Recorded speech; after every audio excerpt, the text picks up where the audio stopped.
Pemuda itu tidak bisa mengerti apa yang sedang terjadi. Rasanya seolah-olah dia terpisah dari tubuhnya sendiri. Suara apa itu? Mungkin itu terjadi di suatu tempat di dekatnya. Mengapa dia tidak bisa fokus pada suara-suara itu? Rasanya seolah-olah dia jatuh ke dalam kehampaan. Tampaknya itu benar-benar mustahil. Pemuda itu memutuskan untuk tidak memikirkannya lagi karena dia tidak bisa memahaminya. Pemuda itu bangun dan membuka matanya. Dia mencoba mencari tahu jam berapa sekarang meskipun pertanyaan itu terasa sia-sia. Pemuda itu bangkit dan meninggalkan pondok hutan. Di luar sudah terang. Pemuda itu menguap dan meregangkan tubuh seperti yang biasa dilakukan setelah tidur. Pemuda itu melakukan beberapa peregangan dan kembali ke kabin. Dia memutuskan untuk berpakaian karena di luar masih dingin. Anak laki-laki itu mengerti, jika dia masuk angin, dia bisa berada dalam masalah serius. Nama pemuda itu adalah Yu. Dia dulu bersekolah di SMA dan suka mendaki, tapi sekarang situasinya telah berubah.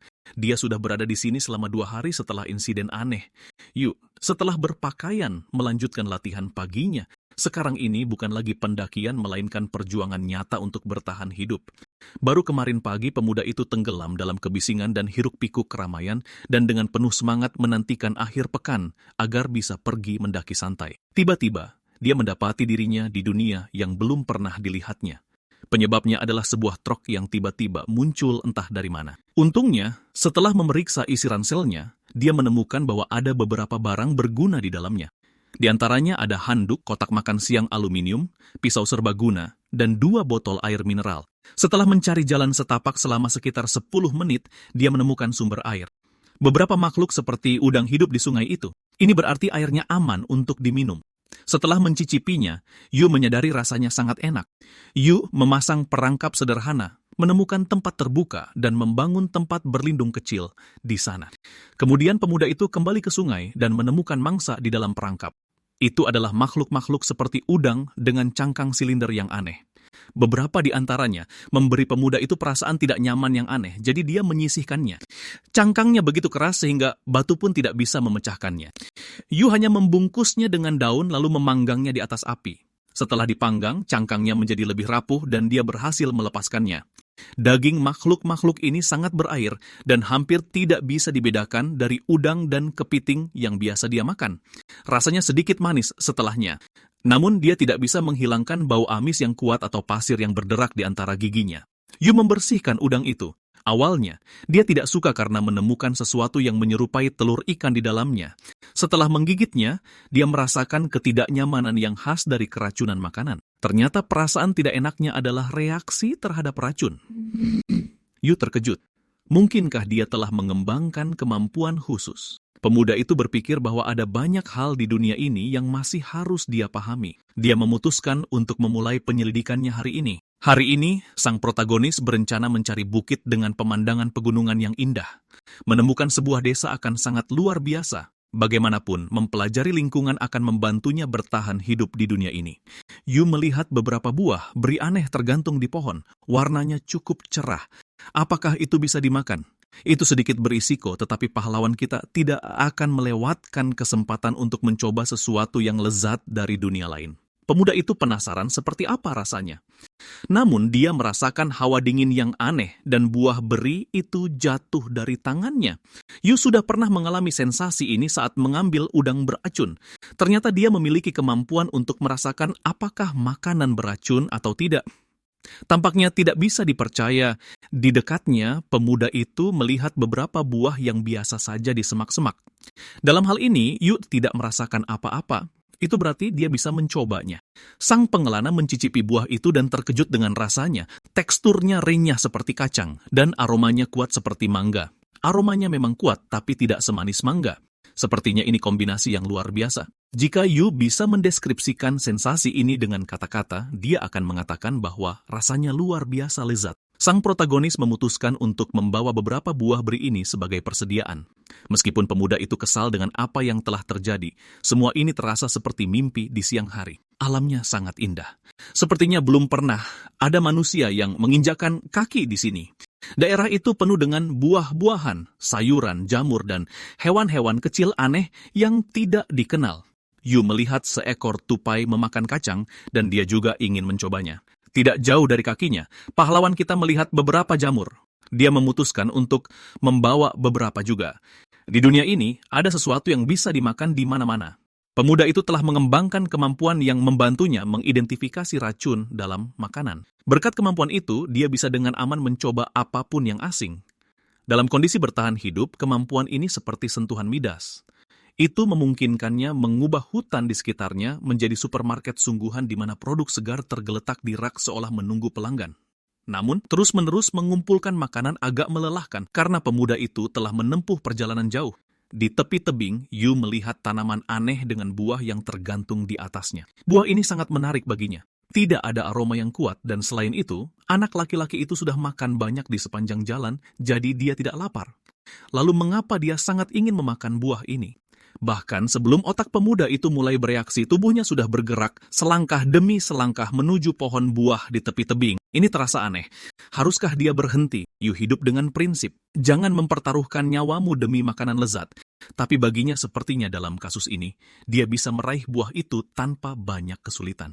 Jika dia menempelkan seluruh tubuhnya ke batang pohon, dia bisa meraih buah itu tanpa kesulitan. Namun, semuanya tidak berjalan sesuai rencana. Sang protagonis kehilangan keseimbangan dan jatuh dari pohon. Saat jatuh, pemuda itu berpikir, mungkinkah penderitaannya belum berakhir? Setelah kematiannya, Yu terlahir kembali di dunia ini, tetapi dia menyerah pada godaan buah itu. Dia melakukan sesuatu yang belum pernah dia lakukan sebelumnya, dan sekarang hal itu terasa tidak masuk akal baginya. Saat jatuh, Yu berpikir, jika dia mengambil posisi yang benar, dia mungkin tidak akan mati.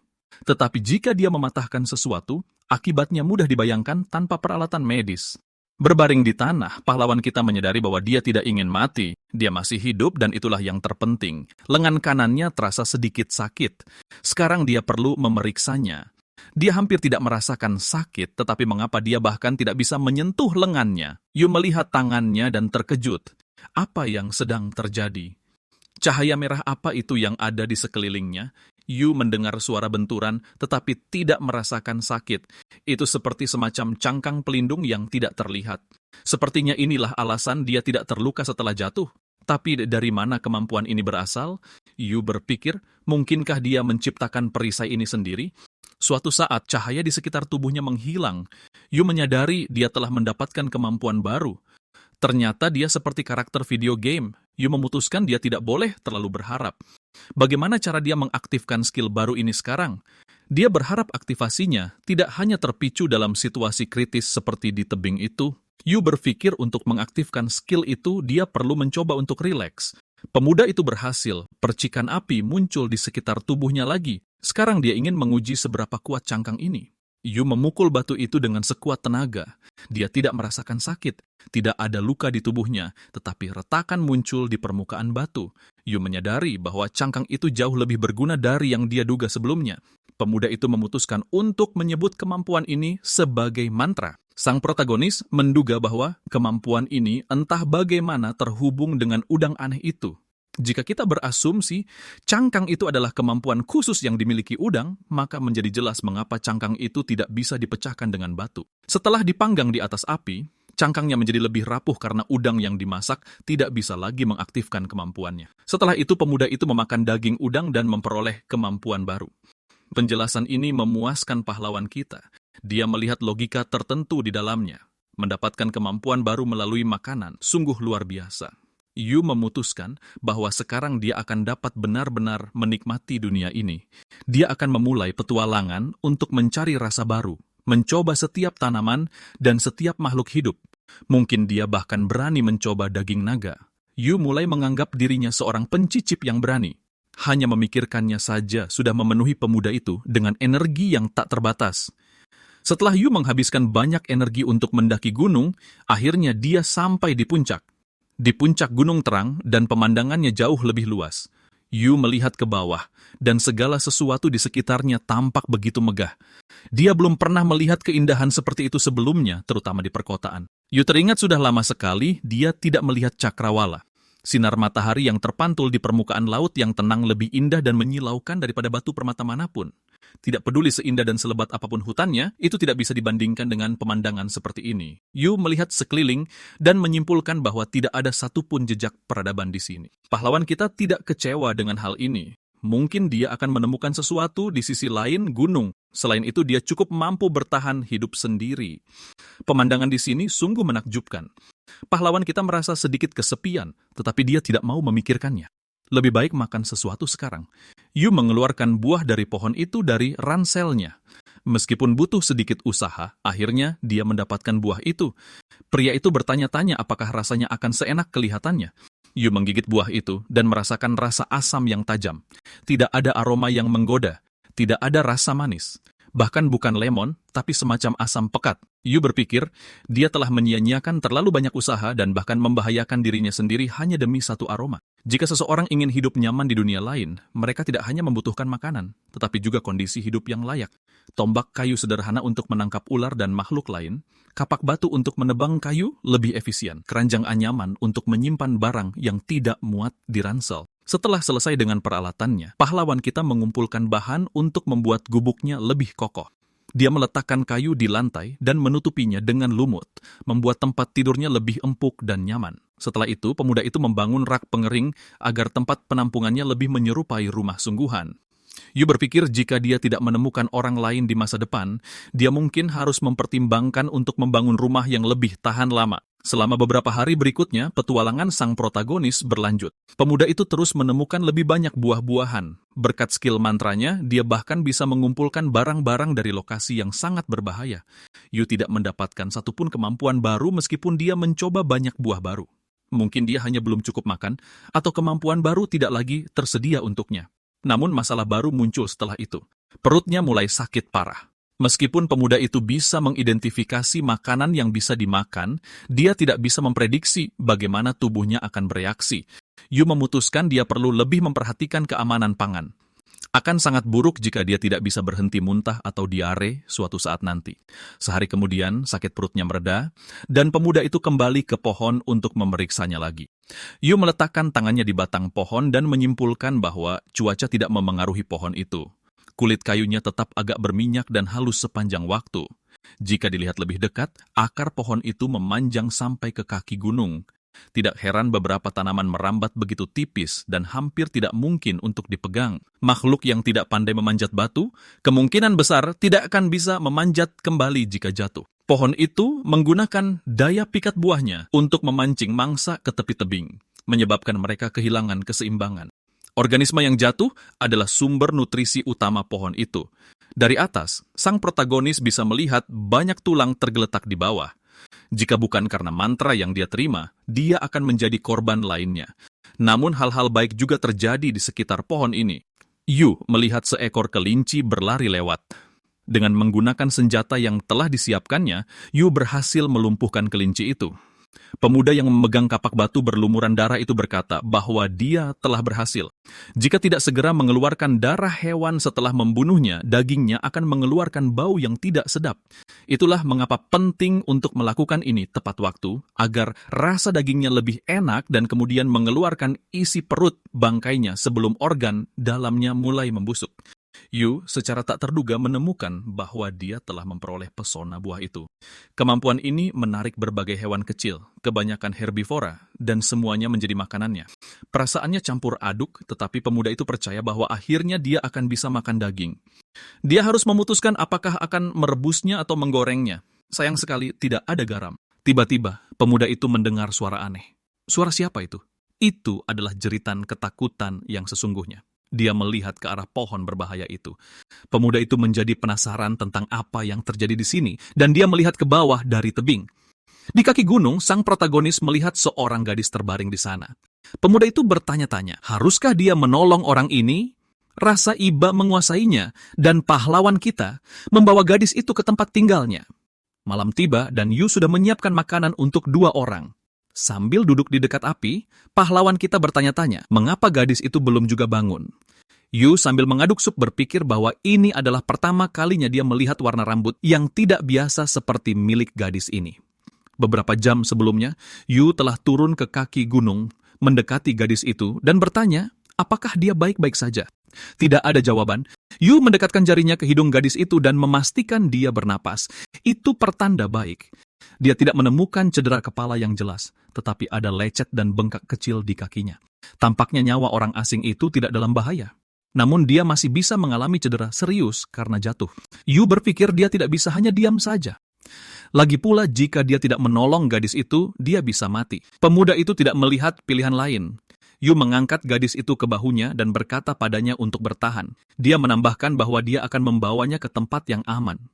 Yu berpikir matahari sudah lama terbenam, tetapi gadis itu belum juga bangun. Apakah itu normal? Pakaian orang asing itu cukup sederhana, tetapi jejak peradaban terlihat jelas. Jika dia bukan penjelajah waktu, berarti memang ada manusia di dunia ini. Kalau begitu, dia bisa mencoba meminta bantuan di suatu pemukiman. Yu menyadari bahwa rebusannya sudah mendidih, namun baunya tidak terlalu sedap. Yu mengerti bahwa ini sudah diduga, tetapi tetap saja terasa tidak enak baginya. Yu berpikir bahwa bagaimanapun juga dia harus mulai dengan membuang buih yang terbentuk di atasnya dengan sendok.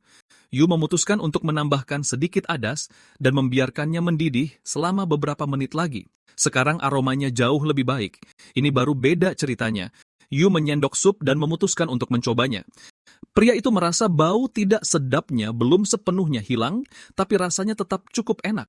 Masakannya tidak sempurna, tetapi menggabungkan banyak bahan yang berbeda. Jika sudah terbiasa, aromanya bahkan akan terasa menggugah selera. Yu mengambil sepotong daging dari piringnya dan berkata bahwa sekarang saatnya untuk hidangan utama. Kelihatannya enak. Aku penasaran bagaimana rasanya. Sang protagonis mencicipi daging berlemak itu, rasa manis berpadu dengan aroma adas yang unik. Bau tidak sedapnya masih ada, tapi rasanya tetap enak. Bagaimanapun juga, itu adalah daging asli. Yu memutuskan untuk makan sepiring lagi, selagi baunya masih bisa ditoleransi. Tiba-tiba, anak laki-laki itu melihat seekor binatang berapi muncul dari hutan. Yu terkejut. Mungkinkah ini benar-benar serigala yang terbakar?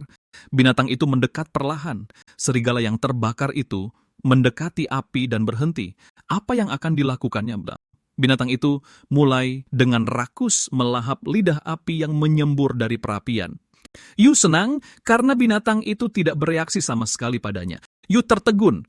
Mungkinkah serigala ini benar-benar memakan api? Sekarang hampir tidak ada yang tersisa dari api itu. Serigala itu berbalik dan kembali ke dalam hutan. Yu terkejut. Apakah serigala yang terbakar itu pergi begitu saja? Sang protagonis memutuskan bahwa dia beruntung. Rupanya, manusia tidak ada dalam daftar makanan favorit binatang ini.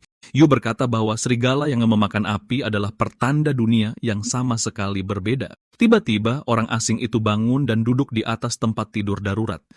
Gadis itu memegangi kepalanya. Yu bereaksi dan berkata bahwa akhirnya dia sadar. Pria itu mendekat dan mulai mengamati gadis itu dengan seksama. Seperti yang diduga, gadis itu ketakutan dan berteriak keras. Yu memintanya untuk tenang, berjanji akan menjelaskan semuanya. Pemuda itu membekap mulut gadis itu dengan tangannya dan berkata bahwa jika dia menarik perhatian binatang buas, mereka bisa mendapat masalah serius. Yu segera meyakinkannya bahwa dia tidak akan menyakitinya, jadi dia tidak perlu takut padanya. Sambil masih membekap mulutnya dengan tangannya, pemuda itu berkata dia akan menunggu sampai gadis itu benar-benar tenang. Setelah beberapa saat, kedua anak muda itu duduk dengan tenang di sisi api yang berlawanan. Yu mengaduk bara api dengan sebatang tongkat. Orang asing itu mengerutkan kening, matanya menunduk.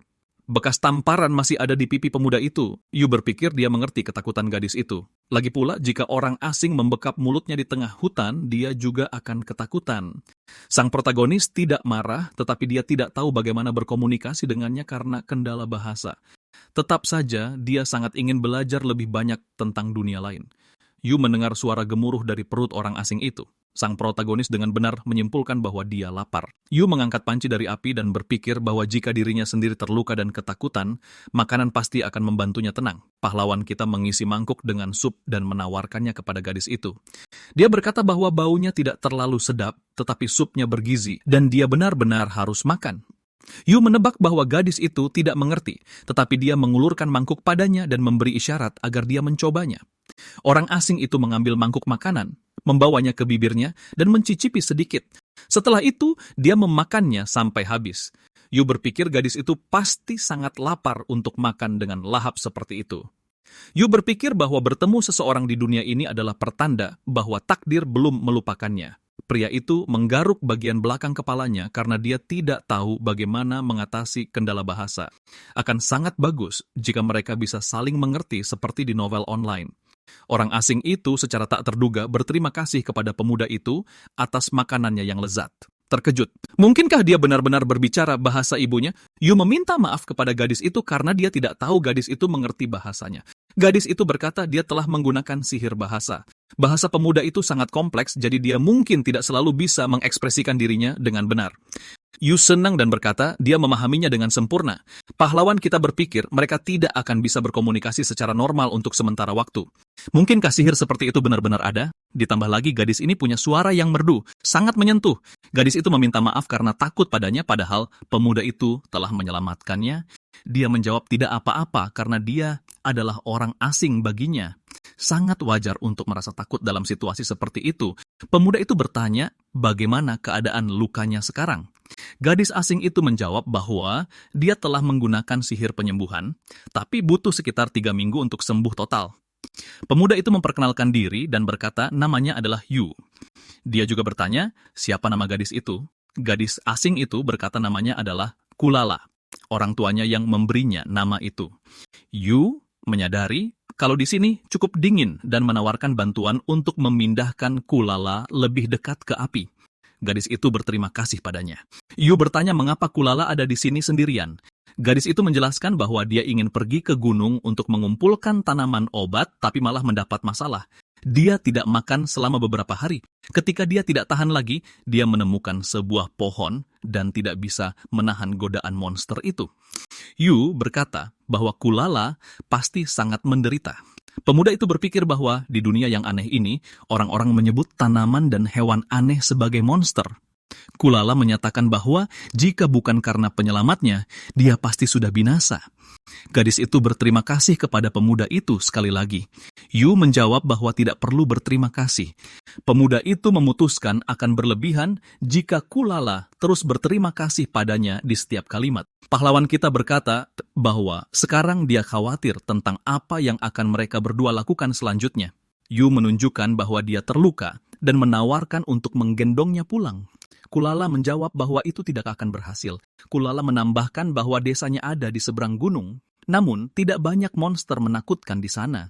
Yu memutuskan bahwa dalam kasus itu, mereka tidak bisa bertindak gegabah. Meskipun dia akrab dengan daerah itu, mencari rute sambil membawa orang yang terluka dan perbekalan yang diperlukan cukup bermasalah. Jika mereka mengambil jalan lain yang dilalui gadis itu ke sini, itu akan memakan waktu lama.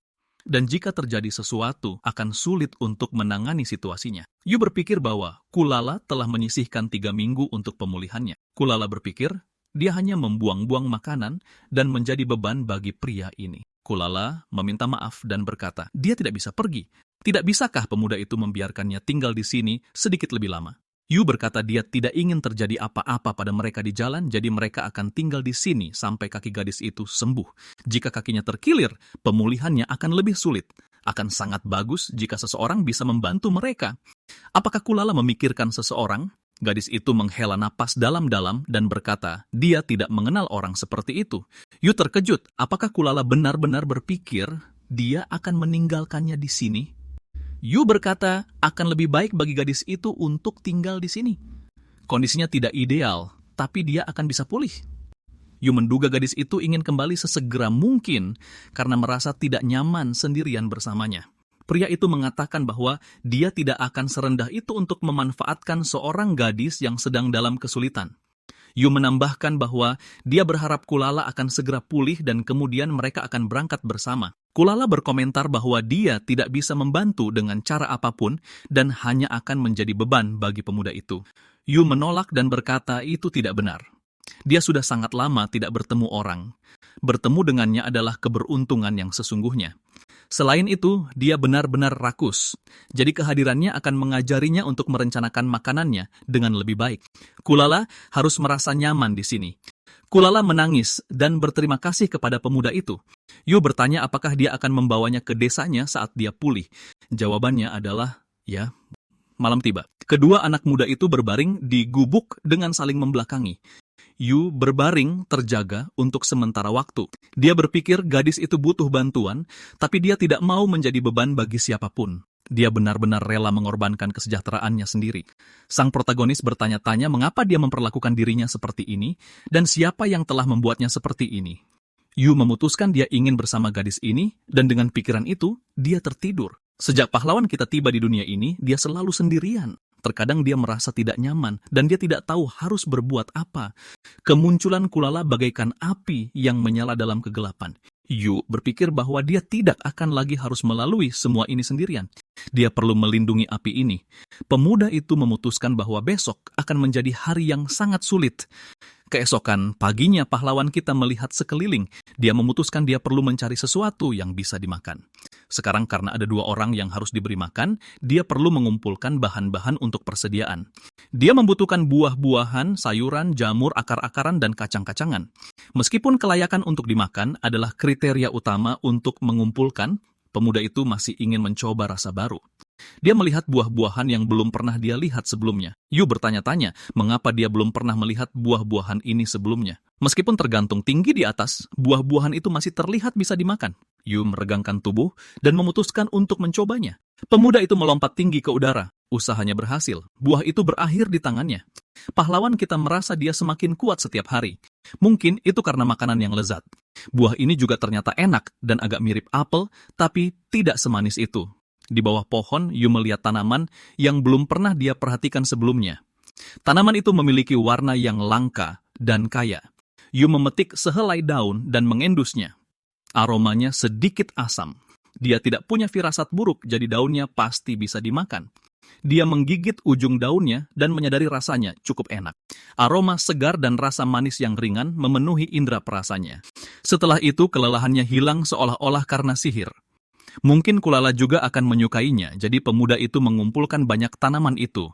Yu memetik seikat tanaman itu dan memutuskan itu sudah cukup. Yang tersisa hanyalah membungkus semuanya dengan rapi. Sang protagonis terisi kembali dengan energi, jadi sekarang dia bisa menjelajahi beberapa tempat lagi. Anak laki-laki itu menemukan cukup banyak bahan, jadi mereka akan mencoba memasak beberapa hidangan baru. Namun, ada satu bahan yang sangat penting yang masih belum dia temukan.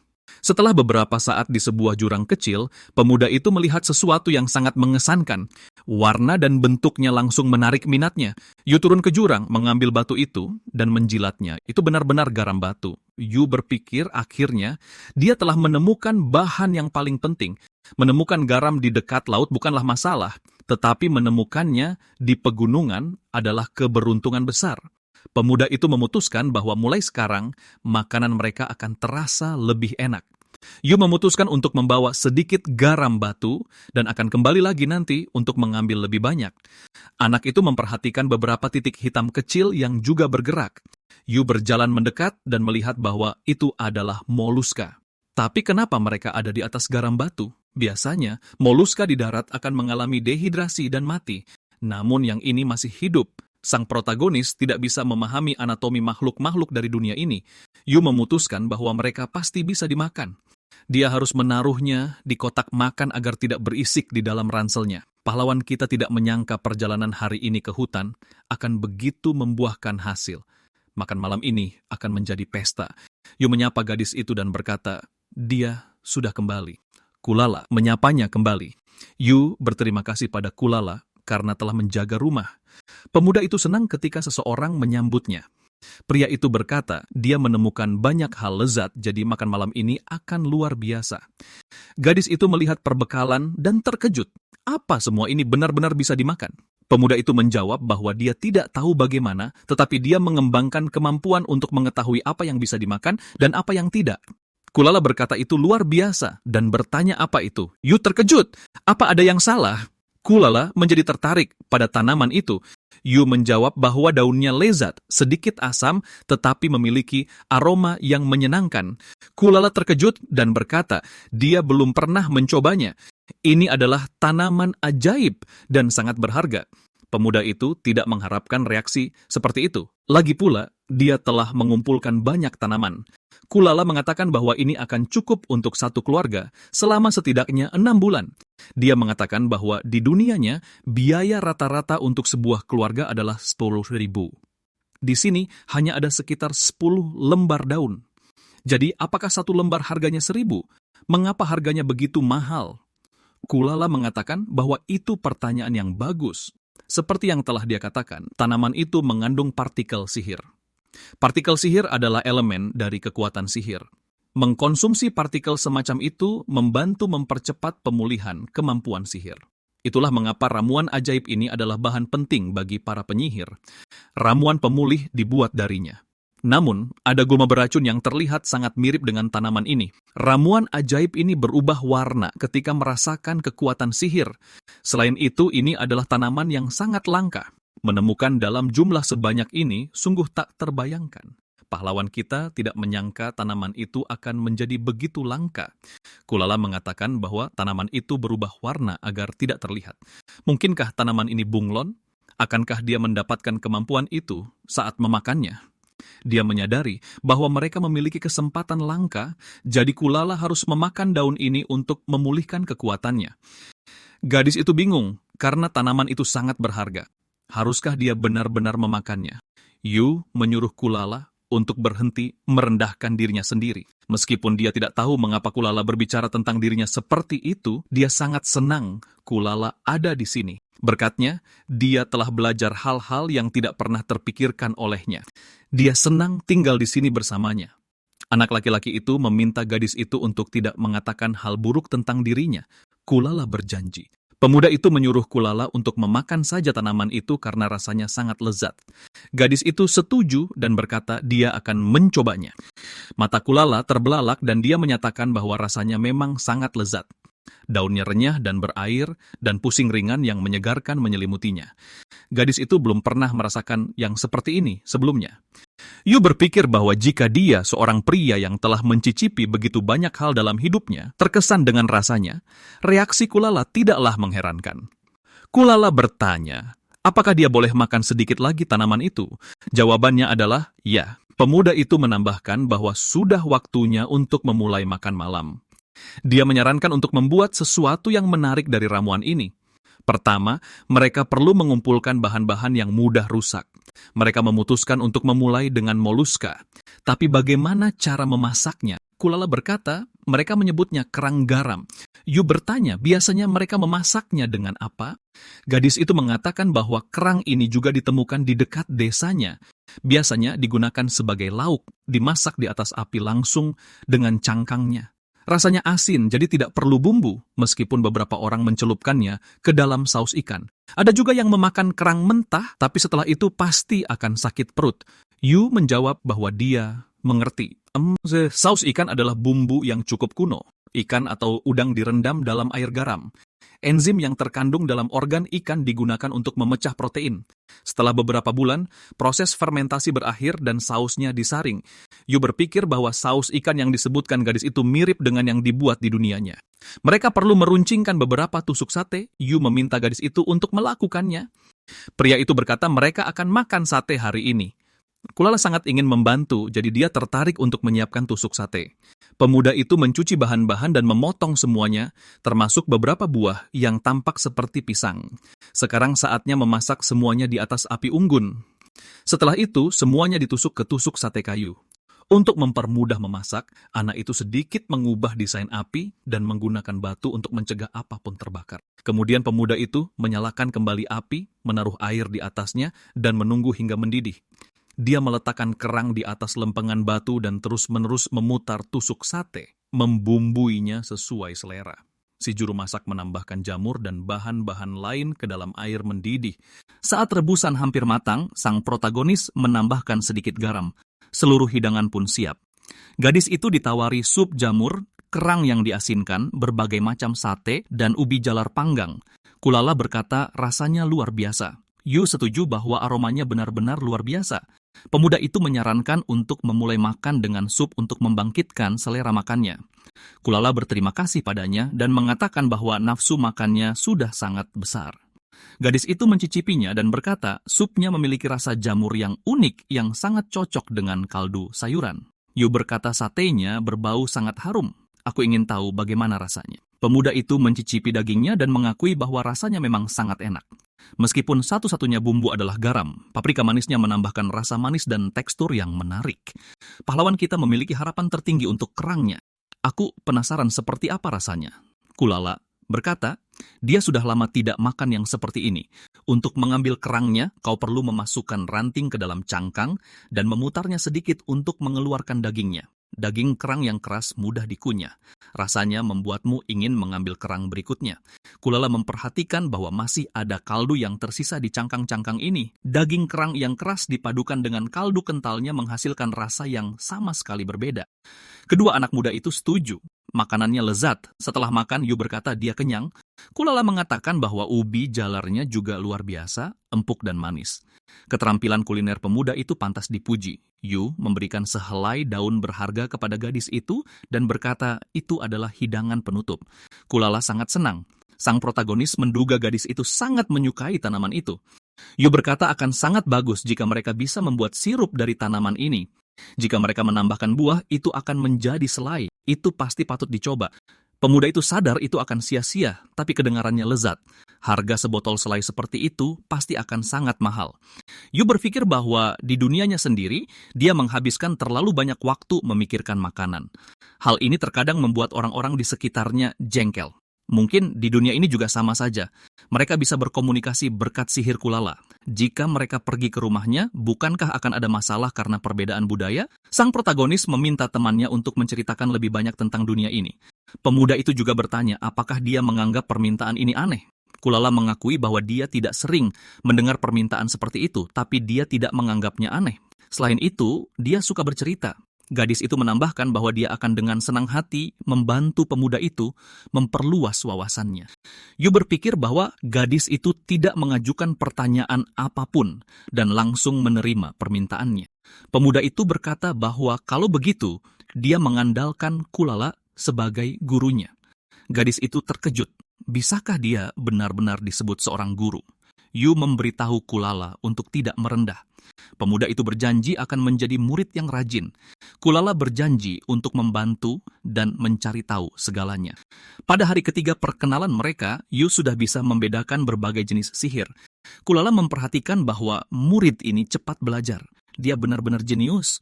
Pemuda itu senang mendengarnya. Yu mengakui bahwa dia tidak begitu pandai menyerap materi, tapi Kulala menjelaskan semuanya dengan sangat jelas. Kulala memperhatikan bahwa dia juga semakin mudah memahami bahasa pemuda itu. Meskipun dia tidak mengerti setiap kata, konteksnya membuatnya jauh lebih mudah. Yu mengakui bahwa ini sungguh luar biasa. Pahlawan kita berasumsi bahwa metode pengajaran ini akan membantu mereka menghindari potensi konflik budaya di masa depan. Kulala membuka hatinya padanya dan tampak lebih ceria. Dia mulai lebih sering tersenyum. Yu memperhatikan bahwa sihir penyembuhan menguras energinya, sama seperti sihir terjemahan. Bukankah lebih masuk akal untuk menyimpan energinya untuk penyembuhan? Kulala menunjukkan bahwa tidak ada yang perlu dikhawatirkan. Terjemahan hanya sedikit menata kata-katanya di benaknya, jadi hampir tidak menghabiskan energi sihir. Awalnya, penyembuhan menghabiskan banyak sihir, tapi setelah makan, kekuatannya pulih. Yu berkata dia sangat senang. Pemuda itu tidak sepenuhnya memahami prinsip sihir, tapi dia senang Kulala bisa mengatasinya. Sihir penyembuhan setara dengan profesi medis di dunianya. Tapi dokter tidak selalu bisa menyelamatkan orang yang sekarat, tidak seperti penyihir yang kekuatannya selalu menyertainya. Seorang penyihir berusia 30 tahun mampu menyembuhkan secara instan. Hanya luka ringan yang membutuhkan beberapa jahitan. Cedera yang lebih parah membutuhkan beberapa minggu untuk penyembuhan total. Ternyata, teknik penyembuhan Kulala berada pada tingkat yang cukup tinggi. Sang protagonis menyimpulkan bahwa Kulala adalah penyihir yang kuat. Gadis itu berkata bahwa bukan hanya tumbuhan herbal yang bisa memanifestasikan kekuatan sihir. Semua makanan di dunia ini mampu melakukannya pada tingkat yang berbeda-beda. Meskipun jumlah elemen sihir di dalamnya bervariasi, mengonsumsinya tetap membantu. Yu menyatakan bahwa dia sudah mengalaminya sendiri. Dia merasa tubuhnya menjadi lebih kuat dan lebih berenergi. Sepertinya itu ada hubungannya dengan makanan. Pemuda itu berpikir bahwa fakta bahwa seseorang bisa menjadi lebih kuat melalui makanan harus dirahasiakan dari yang lain. Kulala menarik perhatian pemuda itu pada fakta bahwa seekor binatang buas telah muncul di tempat terbuka. Kulala berkata bahwa itu adalah Derek, binatang buas yang ganas, raja gunung. Dia telah menyerang banyak pemburu. Binatang buas itu berwujud rusa bertanduk besar. Yu memutuskan tidak berlebihan jika dikatakan, tidak seperti serigala, binatang ini telah memutuskan untuk menyerang mereka. Mereka tidak akan bisa mengalahkannya, tapi mereka bisa mencoba lari. Namun, pemuda itu ingat bahwa Kulala tidak bisa lari sekarang. Yu mengambil kapak batu dan berpikir, bahkan jika dia bisa menggendong gadis itu, tidak mungkin mereka bisa lari lebih cepat dari binatang itu, tapi dia tidak bisa meninggalkannya. Sang protagonis berbalik dan mulai berlari. Kulala terkejut. Pemuda itu berteriak agar binatang itu mengejarnya. Saat berikutnya, rusa itu berbalik dan menyerang pemuda itu. Pahlawan kita ketakutan, tapi dia tidak bisa lari dan meninggalkan Kulala sendirian. Namun, dia tidak tahu apa yang harus dilakukan selanjutnya. Mungkin dia harus mencoba mengaktifkan mantranya. Yu melompat tajam ke samping, dan rusa itu melesat melewatinya. Di bawah pengaruh percepatan, pemuda itu terus bergerak lebih lama, membuatnya terguling beberapa kali. Yu menyatakan bahwa dia telah berhasil. Dia bisa melihat pergerakan sekecil apapun di area itu, jadi melacak niat binatang buas itu bukanlah masalah. Namun, pertempuran yang sesungguhnya baru saja dimulai. Meskipun binatang itu kuat, pemuda itu memutuskan dia bisa melawannya jika dia berkonsentrasi. Lari adalah satu hal, tetapi menang adalah hal lain. Binatang itu tampak seolah-olah diliputi amarah. Tanduknya berkilau aneh. Mungkin ia punya beberapa kemampuan khusus. Yu melihat binatang itu bersiap untuk menyerang. Ia akan segera menyerbu ke dalam pertempuran. Sang protagonis berhasil menghindar dan rusa jantan itu melesat melewatinya, meninggalkan jejak debu di belakangnya. Pemuda itu memutuskan bahwa dia telah berhasil. Sekarang dia harus mencoba bersembunyi. Namun, dengan serangan sekuat itu, tidak akan mudah untuk membela diri.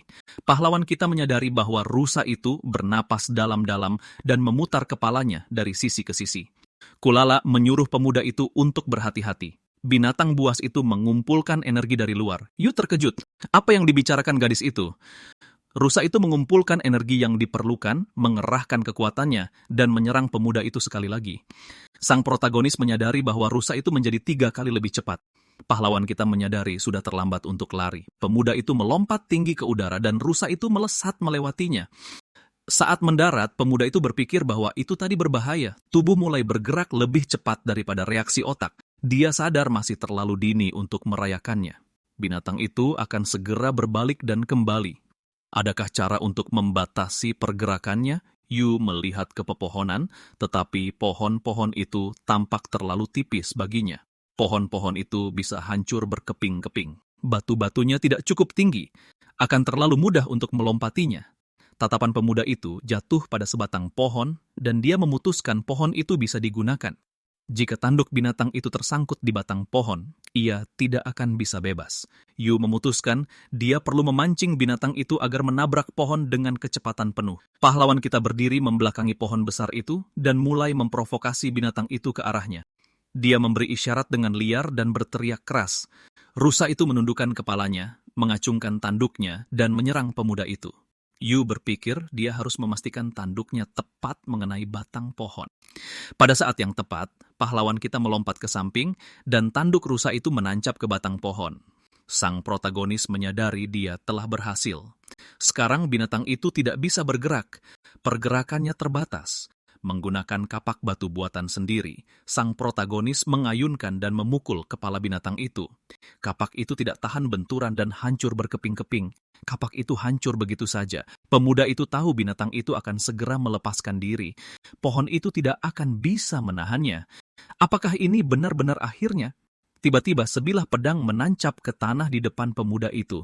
Sebuah suara berteriak padanya untuk memegangnya lebih erat. Pemuda itu tidak tahu milik siapa suara atau pedang itu, tetapi senjata itu cocok untuk melawan binatang buas.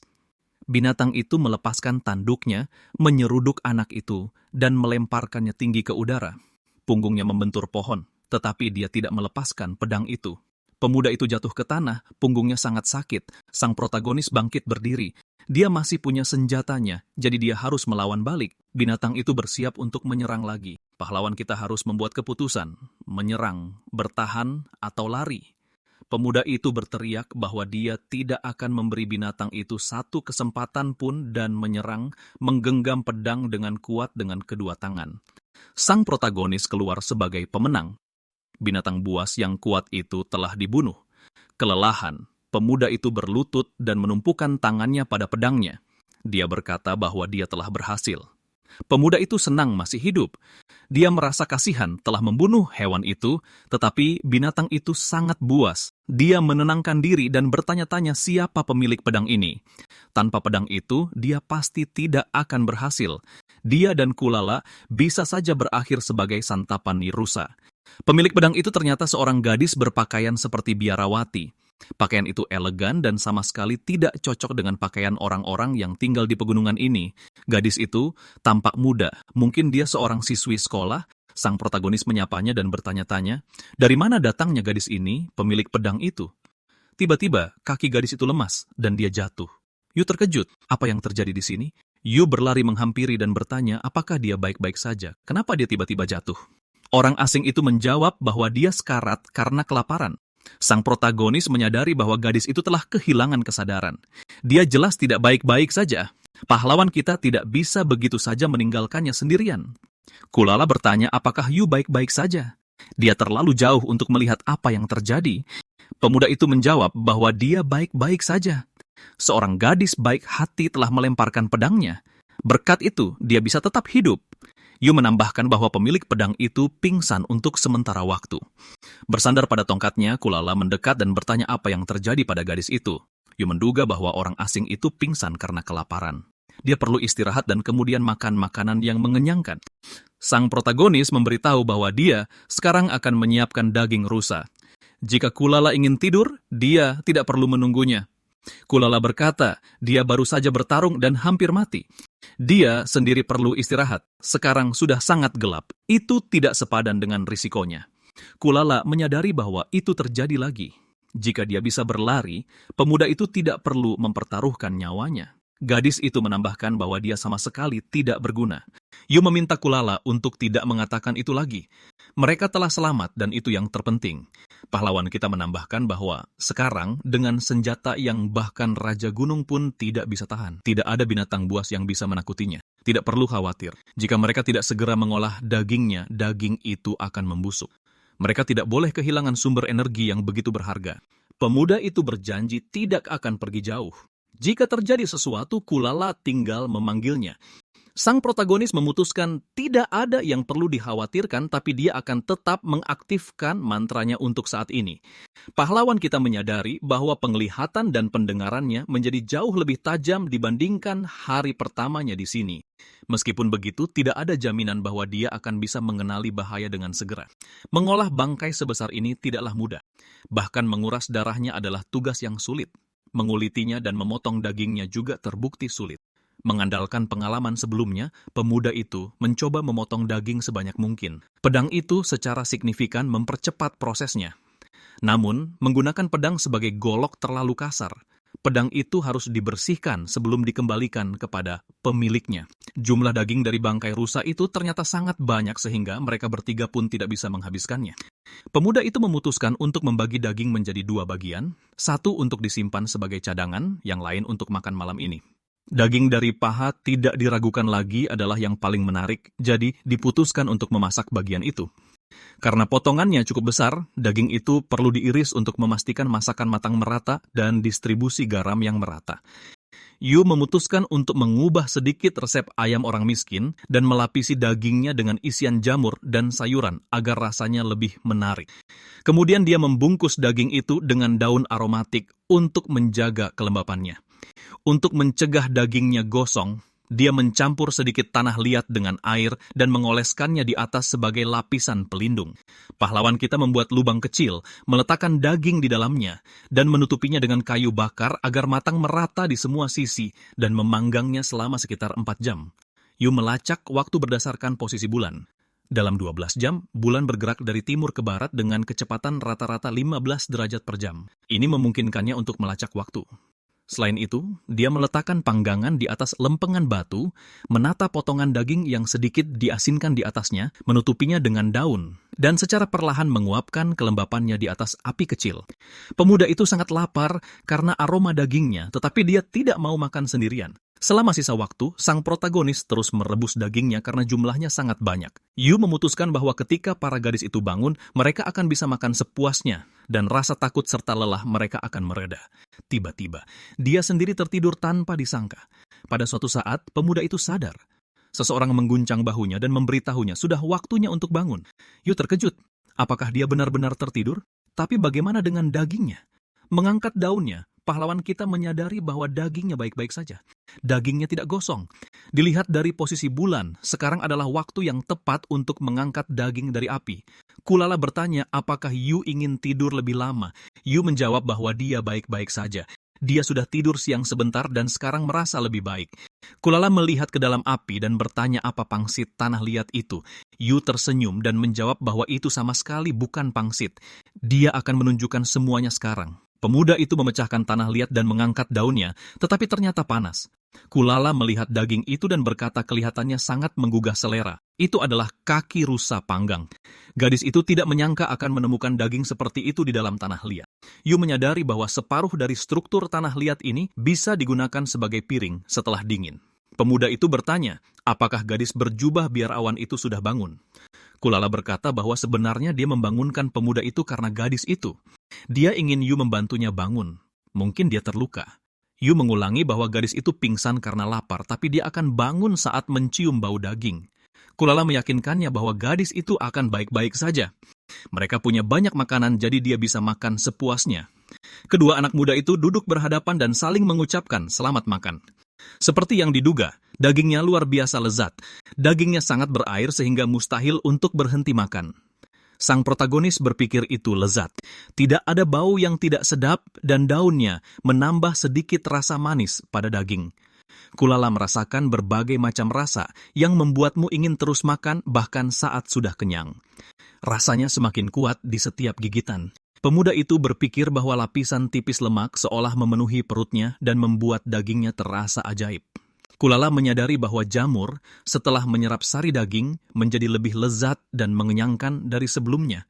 Gadis itu mengakui bahwa rasanya luar biasa lezat.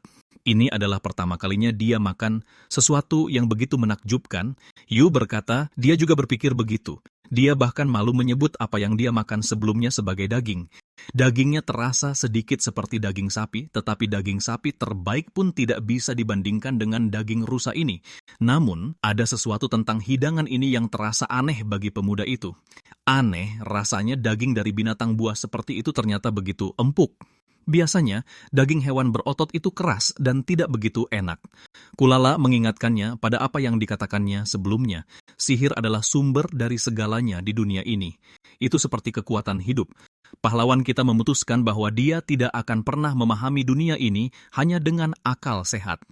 Aturan dan hukum yang benar-benar unik mengatur tempat ini. Selain itu, semakin kuat seseorang, semakin rendah risiko menjadi korban orang lain. Yu berkata bahwa sekarang dia mengerti segalanya dan berterima kasih pada Kulala. Gadis itu senang telah membantunya.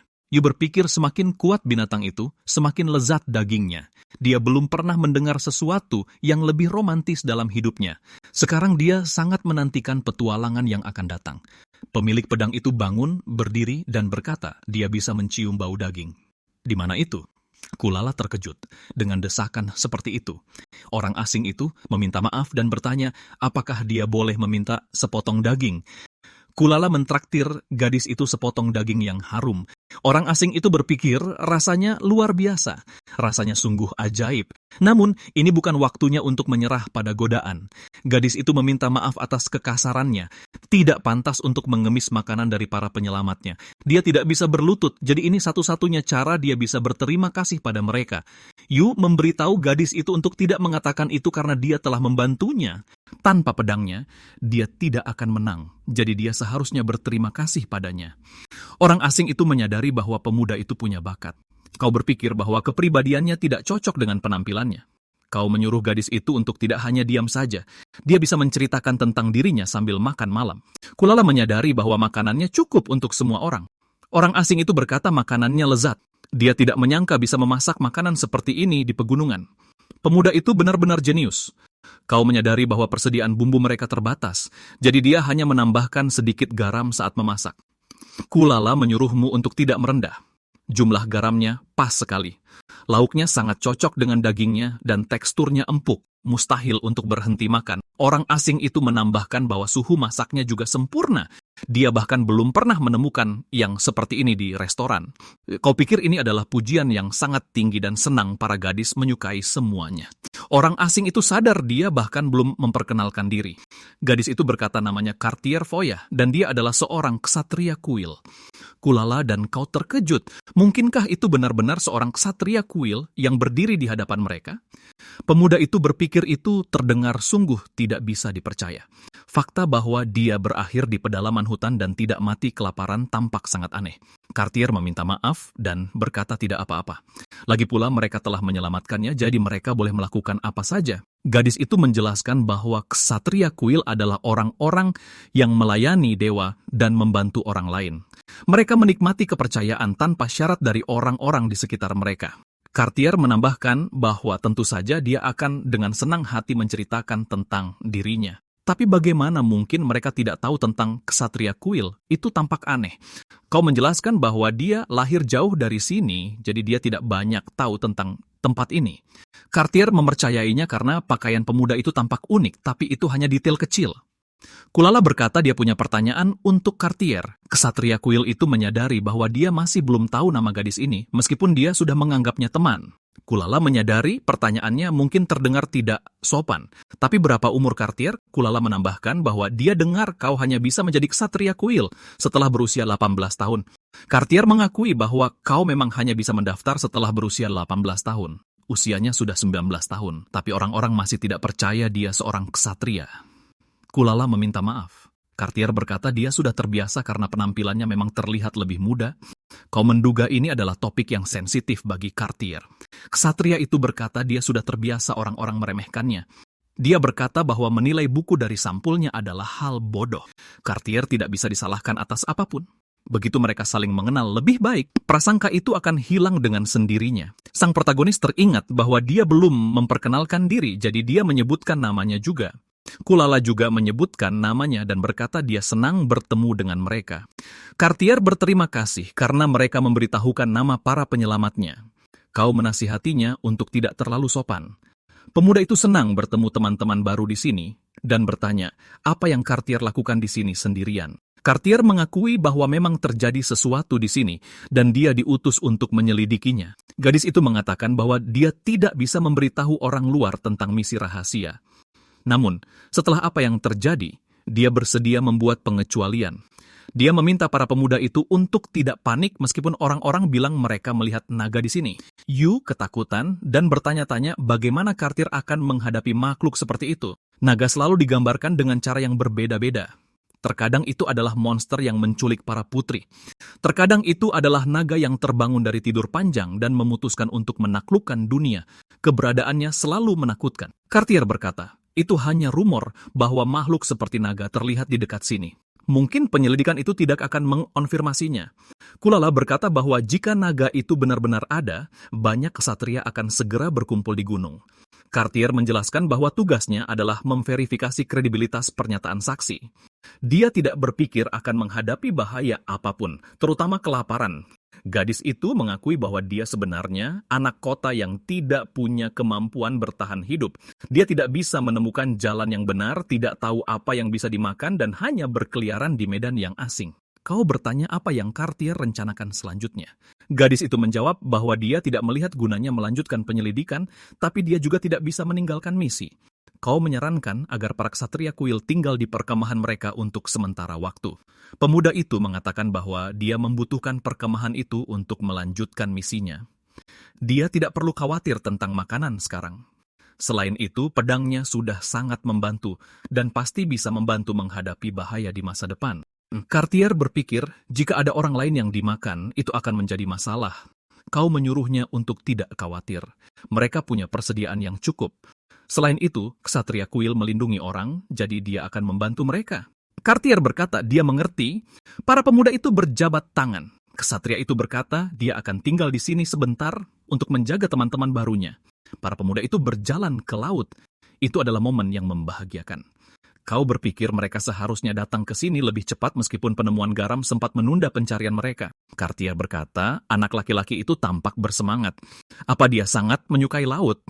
Pemuda itu berkata bahwa dia lebih menyukai makhluk laut daripada laut itu sendiri. Namun, lautnya memang sangat indah. Akan sangat bagus jika Kulala ada di sini bersama mereka. Mereka harus segera kembali agar tidak terjadi hal buruk pada Kulala. Pahlawan kita mulai melepas sepatunya. Pemuda itu memutuskan bahwa dia harus menangkap ikan sesegera mungkin, dan ikan yang besar. Airnya agak dingin, namun memancing di air dangkal tidaklah sulit. Selain ikan, dia juga bisa mencari kepiting dan udang. Kau berpikir jika dia mencari lebih teliti, dia bahkan mungkin menemukan beberapa kerang. Cartier berkata bahwa tempat ini seperti lingkaran Arktik.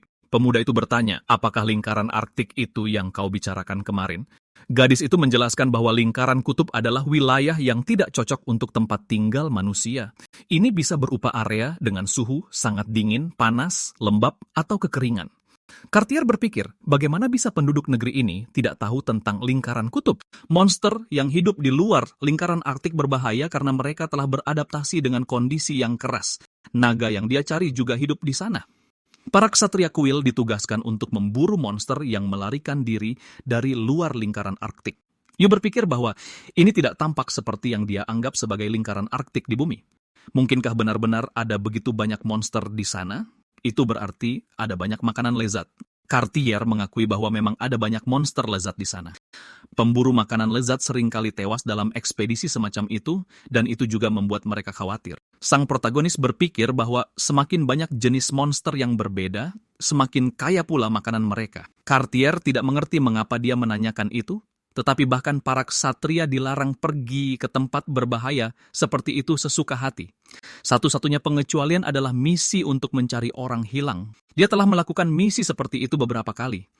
Cartier berpikir dia tidak ingin kembali ke sana lagi. Sang protagonis percaya bahwa jika ada kesempatan, seseorang harus melihat segalanya. Gadis itu menyadari bahwa dia menyukai pemandangan setempat. Namun, bahkan di tempat seindah itu, hal-hal buruk bisa terjadi dan hal seperti itu sudah pernah menimpanya. Yu mengakui bahwa pegunungan itu memang berbahaya, tetapi sekali kau mengalami bahayanya, tidak akan mudah untuk takut pada hal lain. Cartier berkata, dia siap untuk memulai. Pria muda itu menyukai sikapnya. Gadis itu melepas pakaiannya dan hanya mengenakan pakaian renang. Menyadari tatapan pemuda itu, Cartier bertanya, apa ada yang salah? Yu berpikir, meskipun dia seorang ksatria kuil, dia tetaplah seorang gadis. Interaksinya dengan lawan jenis sejauh ini terbatas pada percakapan sederhana. Tampaknya, dia tidak mengerti apa-apa. Dia tersipu malu dan menutupi matanya dengan tangannya. Pria muda itu berpikir ini tidak pantas. Namun, bagaimanapun juga, dia perlu menenangkan diri. Ketegangan itu harus mereda. Cartier menyadari ada yang tidak beres dan ikut tersipu malu.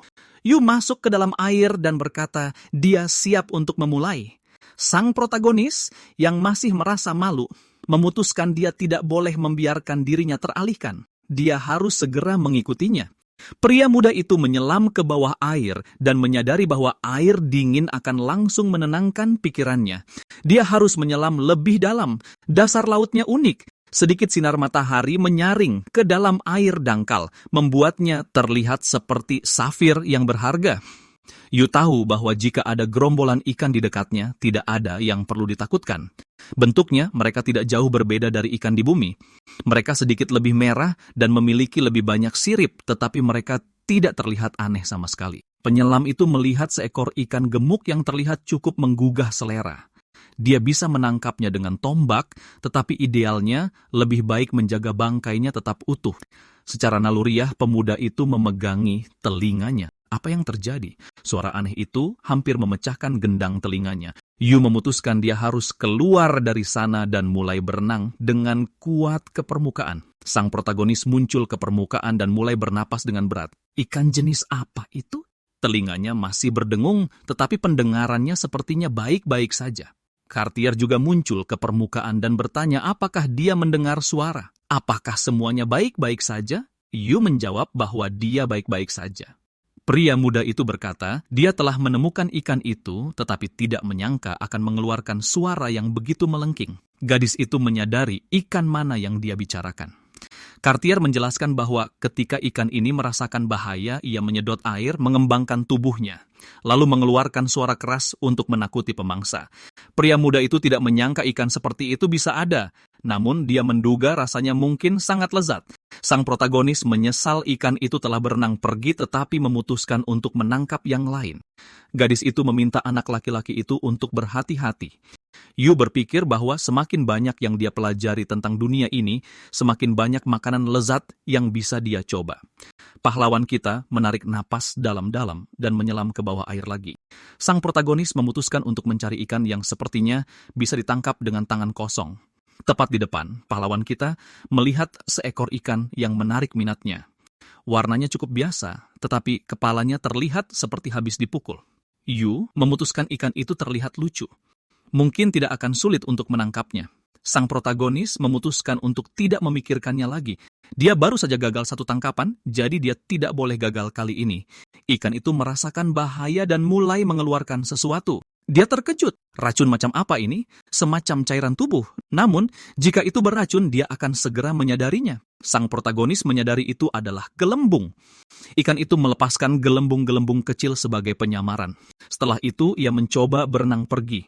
Namun, pahlawan kita punya rencana lain, dan dia melemparkan tombaknya, menembus tubuh ikan itu. Dia senang dia berhasil. Dia selalu ingin mencoba menombak ikan. Dia kehabisan oksigen. Yu memutuskan dia harus segera ke permukaan. Dia hanya perlu mengambil hasil tangkapannya. Setelah beberapa saat, pemuda itu memberitahu Kulala bahwa mereka sudah kembali. Cartier juga menyapa. Kulala sangat senang ketika melihat Cartier dan Yu telah kembali. Gadis itu menambahkan bahwa dia khawatir karena mereka terlambat. Yu mengatakan bahwa dia tidak menangkap ikan besar, tetapi dia berhasil mendapatkan sesuatu untuk makan malam. Cartier menyuruh Kulala untuk melihat hasil tangkapan mereka. Ada ikan di dalam keranjang. Kulala melihat ke dalam keranjang dan berkata, itu adalah ikan gelembung dan ada 3 ekor. Itu keren sekali. Kulala mengatakan bahwa rasa ikan itu sedikit hambar, tetapi jika dipanggang, rasanya akan sangat lezat. Ikan ini sangat pemalu dan bisa mengeluarkan gelembung-gelembung kecil untuk bersembunyi dari bahaya. Menangkap ikan ini cukup sulit. Yu bertanya apakah ada cara lain untuk memasak ikan ini. Kulala teringat pernah mendengar sesuatu tentang itu. Jika digoreng dengan minyak, rasanya yang unik akan hilang. Namun jika direbus dengan api kecil, rasanya akan lezat. Memutuskan untuk mengambil risiko dan mencobanya. Kulala bertanya apa yang ada di pikiran pemuda itu. Resep terakhirnya sangat lezat. Dia yakin kali ini juga akan berhasil. Yu berkata bahwa pertama-tama dia akan membersihkan ikan dan meminta pisau Cartier. Gadis itu menyatakan keinginan untuk pergi bersamanya. Cartier mengakui bahwa teknik terampil pemuda itu tidak berbeda dengan koki kelas 1. Yu mencatat bahwa tidak ada yang rumit tentang itu. Kau hanya perlu menghafal langkah-langkahnya dan berlatih. Tampaknya aneh bagi pahlawan kita bahwa dia begitu dipuji hanya karena membersihkan ikan. Setelah beberapa saat, sang protagonis hampir selesai dengan sisiknya. Sekarang ikan itu perlu dibuang isi perutnya. Di dalamnya mungkin berbeda dari ikan di bumi. Insangnya ternyata terlalu besar. Mungkin itulah sebabnya ikan itu bisa mengeluarkan gelembung. Setiap insang memiliki pori-pori tempat gelembung terbentuk. Setelah digoreng, ikan menjadi tidak enak karena pori-porinya menyerap minyak. Melihat insangnya, gadis itu berkata itu terlihat menjijikan. Yu berkata, dia hampir selesai membersihkan ikan. Kita perlu memasak ikan selagi bahannya masih segar. Beberapa saat kemudian, file ikannya sudah siap. Cartier terkejut. Apakah pemuda itu benar-benar memfilet 2 ikan utuh secepat itu? Dia mengikat kulitnya menjadi satu dan membuang tulangnya. Yu berkata bahwa sekarang hanya yang terkecil yang tersisa. Namun, ikan ini memberinya firasat buruk. Yu berpikir bahwa karena sejauh ini semuanya berjalan lancar, ikan ini pasti tidak beracun. Sang protagonis memutuskan bahwa dia harus membelah perut ikan terlebih dahulu. Kemudian pemuda itu melihat ke dalam dan merasa ngeri. Ada banyak parasit di dalam ikan ini. Sepertinya hal-hal seperti itu terjadi di dunia ini. Cartier bertanya dengan heran. Apa itu? Gadis itu berkata dia tidak suka ikan seperti itu. Aku menjawab bahwa tidak ada yang perlu dikhawatirkan. Mereka hanya akan membuang bagian yang tidak bisa dimakan. Cartier bilang dia mengerti, dia tidak terlalu pandai memasak. Namun, jika pemuda itu berkata begitu, maka semuanya baik-baik saja, dan dia merasa lega. Yu berpikir bahwa karena ini pertama kalinya gadis itu menangkap sesuatu sendiri, bahkan parasit bukanlah ide terbaik. Namun, Cartier juga merasakan sesuatu yang aneh pada ikan ini. Mungkinkah ini semacam kemampuan kasatria, kepekaan yang aneh terhadap bahaya? Sang protagonis berpikir bahwa saat memakan daging, parasit adalah hal yang tidak bisa dihindari. Yu meminta gadis itu untuk membawakannya ke ranjang dari kamp mereka. Cartier setuju karena akhirnya dia bisa berguna. Pahlawan kita hampir selesai dengan ikan itu. Dia tidak sabar untuk mulai memasak. Sebagai permulaan, pemuda itu membuang tulangnya dan akhirnya mencincang filetnya. Setelah itu, dia melunakkannya sedikit agar daging cincangnya lebih elastis dan perkedel ikannya lebih lezat. Karena pahlawan kita tidak punya tepung kanji, dia harus menumbuk beberapa kentang. Selanjutnya, dia perlu mencincang jahe liar dan bawang yang dia temukan pada perjalanan terakhirnya. Kemudian dia harus mencampur ikan, kentang, bawang, dan jahe, memecahkan beberapa telur, menambahkan garam, dan mengaduk hingga rata. Setelah beberapa saat, pemuda itu menyelesaikan tugas ini, jadi sudah waktunya untuk melanjutkan ke langkah berikutnya. Yu menyisihkan beberapa potong lagi untuk mencoba metode memasak yang berbeda. Apakah semuanya akan baik-baik saja? Setelah beberapa saat, pemuda itu mendekati para gadis dan bertanya, apakah airnya sudah mendidih. Cartier menjawab bahwa itu tepat pada waktunya. Kulala berkata bahwa pemuda itu seperti biasa melakukan pekerjaan dengan baik. Yu berkata bahwa sekarang mereka bisa mulai membuat sup bakso ikan. Cartier bertanya bagaimana dia akan membuatnya. Ini pertama kalinya dia mendengar tentang hidangan ini, tapi dia bisa membayangkan bagaimana itu akan disiapkan. Aku menjawab bahwa dia tidak punya semua bahan yang diperlukan, jadi dia mencoba mencari pengganti terdekat. Untungnya kelihatannya cukup bagus. Satu-satunya hal adalah supnya harus segera dimakan agar baksonya tidak hancur. Yu berkata bahwa selagi supnya mendidih, mereka bisa mencoba resep barunya. Kulala terkejut, apakah dia benar-benar berhasil menyiapkan sesuatu yang lain dalam waktu sesingkat itu? Cartier bilang dia ingin melihat. Pemuda itu menyajikan hidangan laut lezat dengan saus putih kepada para gadis. Itu adalah resepnya sendiri. Para gadis melihat hidangan itu dan mengira itu belum siap. Yu terkejut. Bagaimana mungkin belum siap? Cartier terkejut. Bisakah kau benar-benar memakannya mentah? Kulala mencatat bahwa itu bisa menyebabkan diare. Pemuda itu berkata dia ingin mengklarifikasi sesuatu. Pahlawan kita memutuskan bahwa para gadis mungkin memang salah memahami situasi mengingat konteks waktu mereka berada. Dia harus berusaha meyakinkan mereka sebaliknya. Pemuda itu meminta maaf dan mencatat bahwa dia tidak mempertimbangkan perbedaan budaya. Kalau begitu, dia akan memakannya sendiri dan para gadis akan makan supnya. Kulala bertanya, bisakah ini benar-benar tanpa konsekuensi? Yu meyakinkan gadis itu bahwa tidak perlu khawatir karena dia telah memilih ikan khusus ini dengan hati-hati. Yu membawa sepotong ikan mentah ke mulutnya. Gadis-gadis itu berteriak serempak agar dia berhenti. Namun pahlawan kita memasukkannya ke dalam mulutnya. Kengerian muncul di mata para gadis itu. Yu berkata itu sangat lezat. Pemuda itu berpikir bahwa aroma jeruknya dengan sempurna menutupi bau laut dari ikan itu. Selain itu, ia mendeteksi rasa umami pada ikan yang mengingatkan pada ikan kakap dengan sedikit rasa manis. Rasa ini berada pada level yang sama sekali berbeda. Dia berkomentar bahwa itu benar-benar lezat dan bergizi. Pemuda itu mengundang para gadis untuk mencobanya sendiri. Cartier dan Kulala saling berpandangan dan memutuskan bahwa pria ini bisa dipercaya. Para gadis mencicipi hidangan itu pada saat yang sama dan merasa senang. Melihat ekspresi di wajah mereka, pemuda itu memutuskan bahwa ekspresi itu sudah cukup menjelaskan. Kulala berkomentar bahwa itu adalah kombinasi sempurna antara asin dan manis dengan rasa yang sangat kaya. Cartier mencatat bahwa tidak ada bau amis, hanya aroma yang sangat menyenangkan. Kulala tidak menyangka ikan mentah bisa begitu lezat. Bagaimana pemuda itu melakukannya? Dia belum pernah makan ikan mentah bahkan ketika dia sangat lapar. Yu menjawab bahwa dia telah membuat saus menggunakan buah jeruk yang dia temukan sebelumnya. Berkat itu, bau amisnya tersamarkan dan rasanya menjadi jauh lebih segar. Cartier bilang itu sungguh luar biasa. Yu bisa memilih bahan yang sempurna hanya dalam sekali coba. Yu berpendapat itu karena dia sedang mencoba sesuatu yang baru. Dalam kasus seperti itu, dia selalu memikirkan bahan mana yang cocok dengan hidangannya. Pemuda itu menambahkan bahwa dia suka saat makanannya membawa kebahagiaan bagi orang lain. Pemuda itu menyadari bahwa sup bakso ikannya juga sudah matang. Sekarang supnya bisa disajikan ke dalam mangkuk. Hidangannya terlihat sangat enak. Yu memperingatkan bahwa supnya masih sangat panas. Kulala teringat pemuda itu pernah menyebut kata bernutrisi. Apa itu? Dia menjawab bahwa itu semacam elemen yang memulihkan sihir. Saat kau lelah, makanan bernutrisi membantumu pulih. Sang protagonis menambahkan bahwa dia ingin menceritakan sebuah kisah kepada para gadis. Di tengah hawa dingin yang menusuk, para anggota ekspedisi mendapati diri mereka dalam bahaya. Satu-satunya makanan yang mereka miliki adalah ikan laut yang hidup di bawah lapisan es yang tebal. Semua orang kecuali pemandu lokal meninggal, kulit dan selaput lendir mereka mulai berdarah. Gigi mereka rontok dan mereka mulai terlihat seperti hantu. Mendengarkan cerita itu, para gadis ketakutan. Yu menjelaskan bahwa tragedi itu disebabkan oleh penyakit mengerikan akibat kekurangan vitamin C, skorbut. Cartier meminta pemuda itu untuk menjelaskan mengapa hanya pemandu itu yang selamat. Yu menunjukkan bahwa anggota kelompok ini telah memakan ikan. Cartier terkejut. Bukankah pemandu itu juga makan ikan itu? Yu bertanya, apakah para gadis tahu perbedaan antara pemandu dan anggota kelompok? Cartier bertanya-tanya apa perbedaannya. Mungkin mereka makan jenis ikan yang berbeda. Yu bilang, dia akan memberi mereka petunjuk. Pemandu itu tidak melakukan sesuatu yang istimewa, tetapi semua anggota kelompok lainnya melakukan ini sebelum memakan ikan. Cartier terkejut.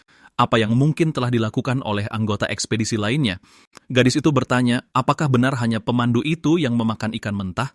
Pemuda itu berkata bahwa itu adalah jawaban yang benar untuk kuis tersebut, karena ikan mentah kaya akan nutrisi. Cartier bertanya, bagaimana ikan mentah membantu mencegah skorbut? Yu menjelaskan bahwa skorbut disebabkan oleh kekurangan vitamin C. Untuk menghindari sakit, kau perlu menutupi kekurangannya. Vitamin C ditemukan di banyak makanan, termasuk ikan. Kulala berkata bahwa yang lainnya juga sudah makan ikan. Yu menjelaskan bahwa vitamin C sangat mudah rusak bahkan saat bersentuhan dengan udara. Cartier menduga bahwa anggota ekspedisi lainnya telah memasak ikan ini. Yu berkata bahwa memang begitu. Saat dipanaskan, vitamin C hampir hancur seluruhnya. Di negara anggota ekspedisi, tidak biasa memakan ikan mentah. Ikan itu selalu dimasak. Karena kekurangan vitamin, mereka semua jatuh sakit. Selain itu, memakan makanan asin dalam jangka waktu lama juga meningkatkan risiko jatuh sakit. Yu menambahkan bahwa inilah alasan mengapa dia memakan ikan dengan buah jeruk, karena kaya akan vitamin C. Hidangan ini ternyata sangat bergizi. Cartier teringat bahwa para peneliti memang rentan terhadap penyakit semacam itu, tapi dia tidak menyangka akan jadi seperti ini.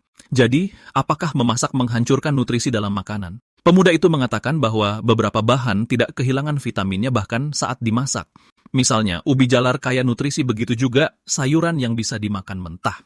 Bahkan jika makanan seperti itu digoreng, vitamin C tidak akan rusak secara signifikan. Itulah mengapa makan ikan mentah bermanfaat.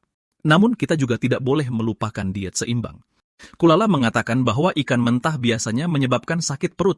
Kenapa itu tidak terjadi pada mereka? Yu menjawab bahwa ikan adalah produk yang mudah busuk. Penting untuk memakannya segera setelah ditangkap. Semakin jauh kau membawanya dari air, semakin berbahaya untuk dimakan. Ikan yang mereka tangkap hari ini ditangani dengan benar dan sangat segar. Parasit sering ditemukan pada ikan. Mereka mati saat dimasak. Tetapi jika parasit mentah masuk ke perut, itu memang bisa menyebabkan masalah. Pemuda itu mengatakan bahwa dia punya cara untuk mengetahui apakah ikan terinfeksi atau tidak, jadi dia menyiapkan sashimi dari ikan yang sehat. Jika para gadis tidak yakin dengan kualitas ikannya, lebih baik jangan memakannya mentah-mentah. Kulala bilang dia mengerti semuanya. Yu sedang membicarakan serangga menggeliat yang pernah dilihatnya. Yu mengonfirmasinya. Jika parasitnya dihilangkan, ikan itu aman untuk dimakan. Pemuda itu menatap Cartier dan bertanya-tanya, apa yang terjadi padanya? Sang protagonis bertanya-tanya, mengapa gadis itu menjadi sangat murung? Pemuda itu mengira dia pasti telah menelan parasit, tetapi itu tidak mungkin karena dia telah memeriksa semuanya.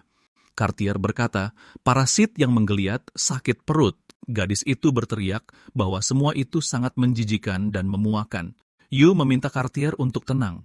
Untuk sashimi, dia telah menggunakan ikan yang benar-benar sehat dan mengirisnya sangat tipis untuk mendeteksi bahaya apapun jika ada. Yu setuju bahwa ikan memang bisa menjadi pembawa parasit. Namun, parasit belum tentu menjadi penyebab sakit perut. Misalnya, peri jahat kecil bisa menjadi penyebabnya. Pahlawan kita sedang membicarakan bakteri. Yu menambahkan bahwa dia bisa bersumpah tidak ada parasit di ikan itu.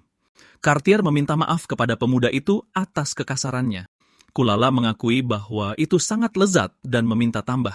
Cartier masih terkejut. Mungkinkah makan ikan mentah benar-benar menjadi kebiasaan umum di beberapa tempat? Pemuda itu berkata bahwa faktanya ada cukup banyak tempat seperti itu. Terkadang mereka mencelupkannya ke dalam kecap asin atau memakannya dengan bawang putih, bawang bombay, dan jahe. Ada banyak cara untuk menyiapkannya, dan semuanya sangat lezat. Kulala berkomentar bahwa dia ingin mencoba semua cara itu. Yu berjanji jika dia menemukan bahan yang tepat, mereka pasti akan mencobanya. Namun hari sudah malam dan sudah waktunya untuk beristirahat. Setelah makan, semua orang merasa mengantuk. Di pagi hari, pemuda itu menguji kemampuannya dan menyadari bahwa sekarang dia bisa melompat sangat tinggi. Sang protagonis memutuskan bahwa dia menjadi semakin tidak seperti orang normal. Ini mulai sedikit berbahaya. Apa yang akan terjadi selanjutnya? Yu menguji kemampuannya lebih jauh dan menyadari bahwa sekarang dia bisa dengan mudah menghancurkan batu dengan sekali pukulan. Yu menyadari bahwa kekuatannya juga meningkat. Kemampuannya sekarang bahkan membuatnya bisa menghancurkan bebatuan. Makanan yang pahlawan kita makan di sini membuatnya lebih kuat. Sekarang dia punya tubuh yang kuat, pertahanan yang baik, dan kemampuan untuk memancing mangsa. Sang protagonis bertanya-tanya, jika dia kembali ke rumah, apakah dia akan menjadi orang terkuat di sana? Tetap saja menggunakan kemampuannya di sini cukup mudah. Karena sangat gembira, pemuda itu berteriak keras. Cartier terkejut. Suara apa itu? Apa itu benar-benar berasal darimu?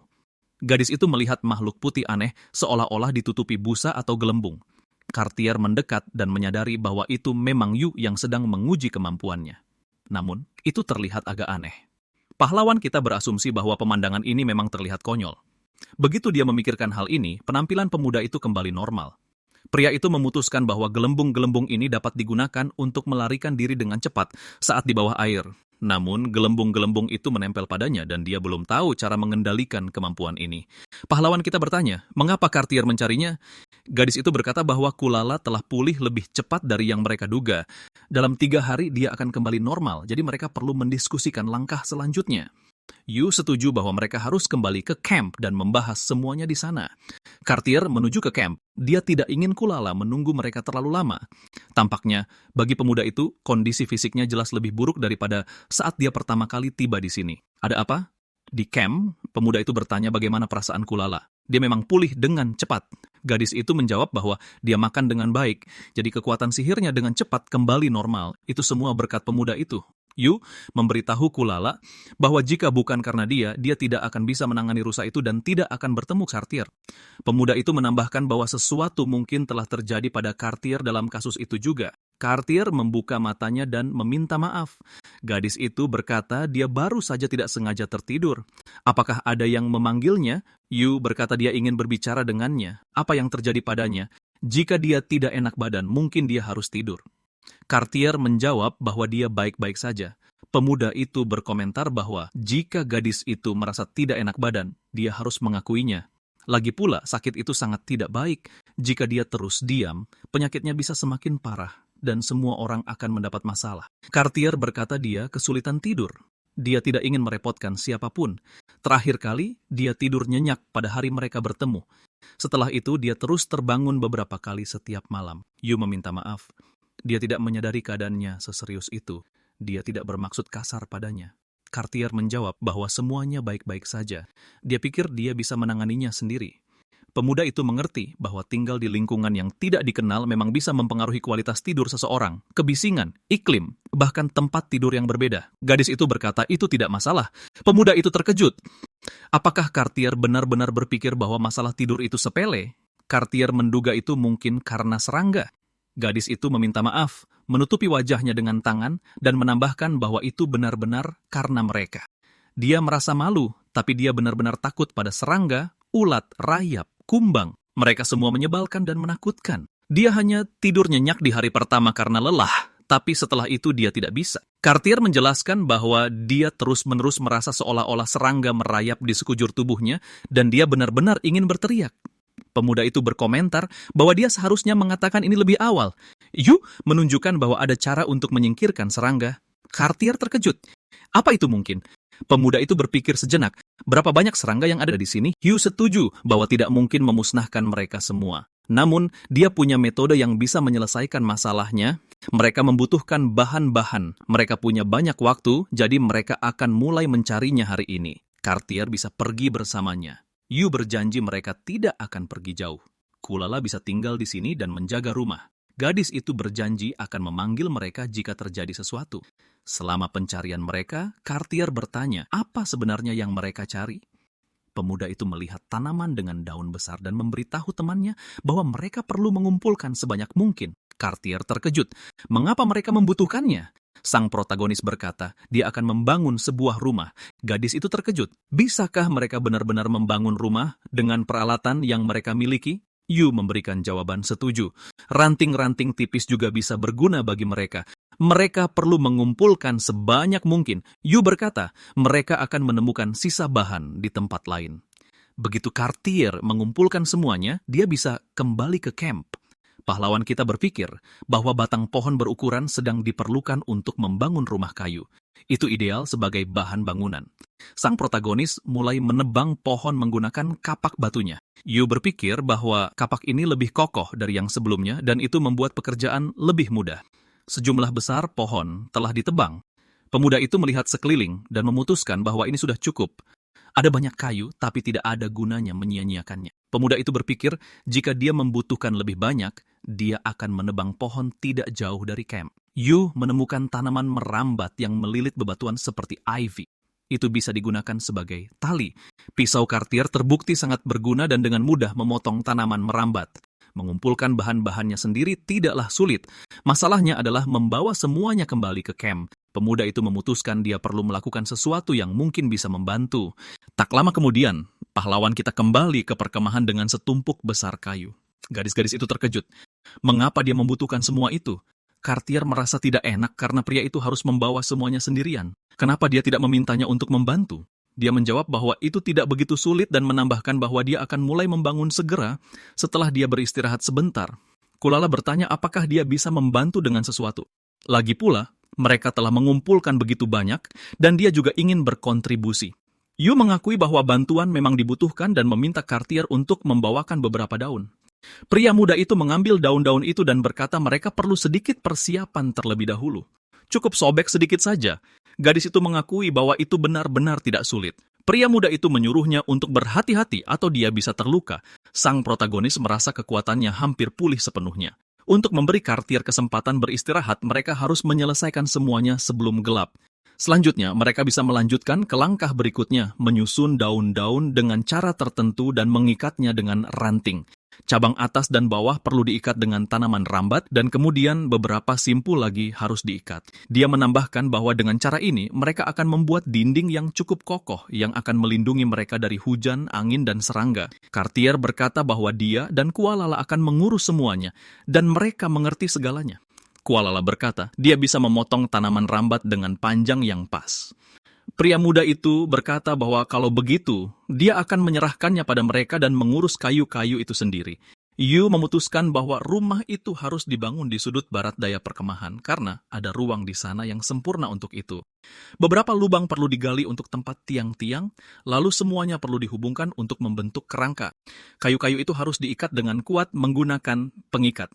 Yu berpikir bahwa berkat peningkatan kekuatan fisiknya, pembangunan berjalan jauh lebih cepat. Selanjutnya, perlu dibuat beberapa tiang yang lebih rendah. Pancang-pancang harus ditempatkan berdekatan, ditancapkan ke tanah, dan diletakkan balok di atasnya. Dinding samping akan siap. Setelah itu, bisa mulai meletakkan batang-batang pohon gugur. Yang terpenting adalah jangan lupa mengikatnya dengan kuat. Cartier berkata bahwa Yu sungguh luar biasa. Dia berhasil membangun rumah dalam waktu sesingkat itu. Pria muda itu mengatakan bahwa semua itu berkat bantuan gadis-gadis itu. Pahlawan kita harus mengakui bahwa stamina dan kekuatannya benar-benar menjadi luar biasa. Biasanya seseorang membutuhkan beberapa hari untuk menyelesaikan pekerjaan seperti itu, tetapi dia berhasil menyelesaikannya dalam beberapa jam. Sekarang saatnya mengerjakan bagian dalam. Tempat tidur kayu kecil dibuat karena tujuan utamanya adalah perlindungan dari nyamuk. Mereka juga menyusun batu berbentuk sumur untuk membuat tempat api. Mereka membuat pintu dari sisa daun, dan rumah itu pun jadi. Cartier berkomentar bahwa itu sungguh luar biasa, tapi mengapa mereka menyalakan api di dalam? Bukankah api menarik serangga? Yu menjelaskan bahwa begitu api padam, asapnya akan mengusir serangga. Serangga benci asap. Kulala berkomentar bahwa Yu tahu segalanya dan seperti ensiklopedia berjalan. Sekarang Cartier akhirnya bisa tidur nyenyak. Cartier mengucapkan terima kasih kepada pemuda itu, dan Yu menyuruh gadis-gadis itu untuk tidak melebih-lebihkan perannya. Pahlawan kita menambahkan bahwa dia tidak tahu segalanya. Itu hanya kelihatannya saja bagi gadis-gadis itu. Yu mengatakan bahwa teknik ini sudah lama tidak digunakan dalam konstruksi. Dia pernah mempelajarinya karena penasaran.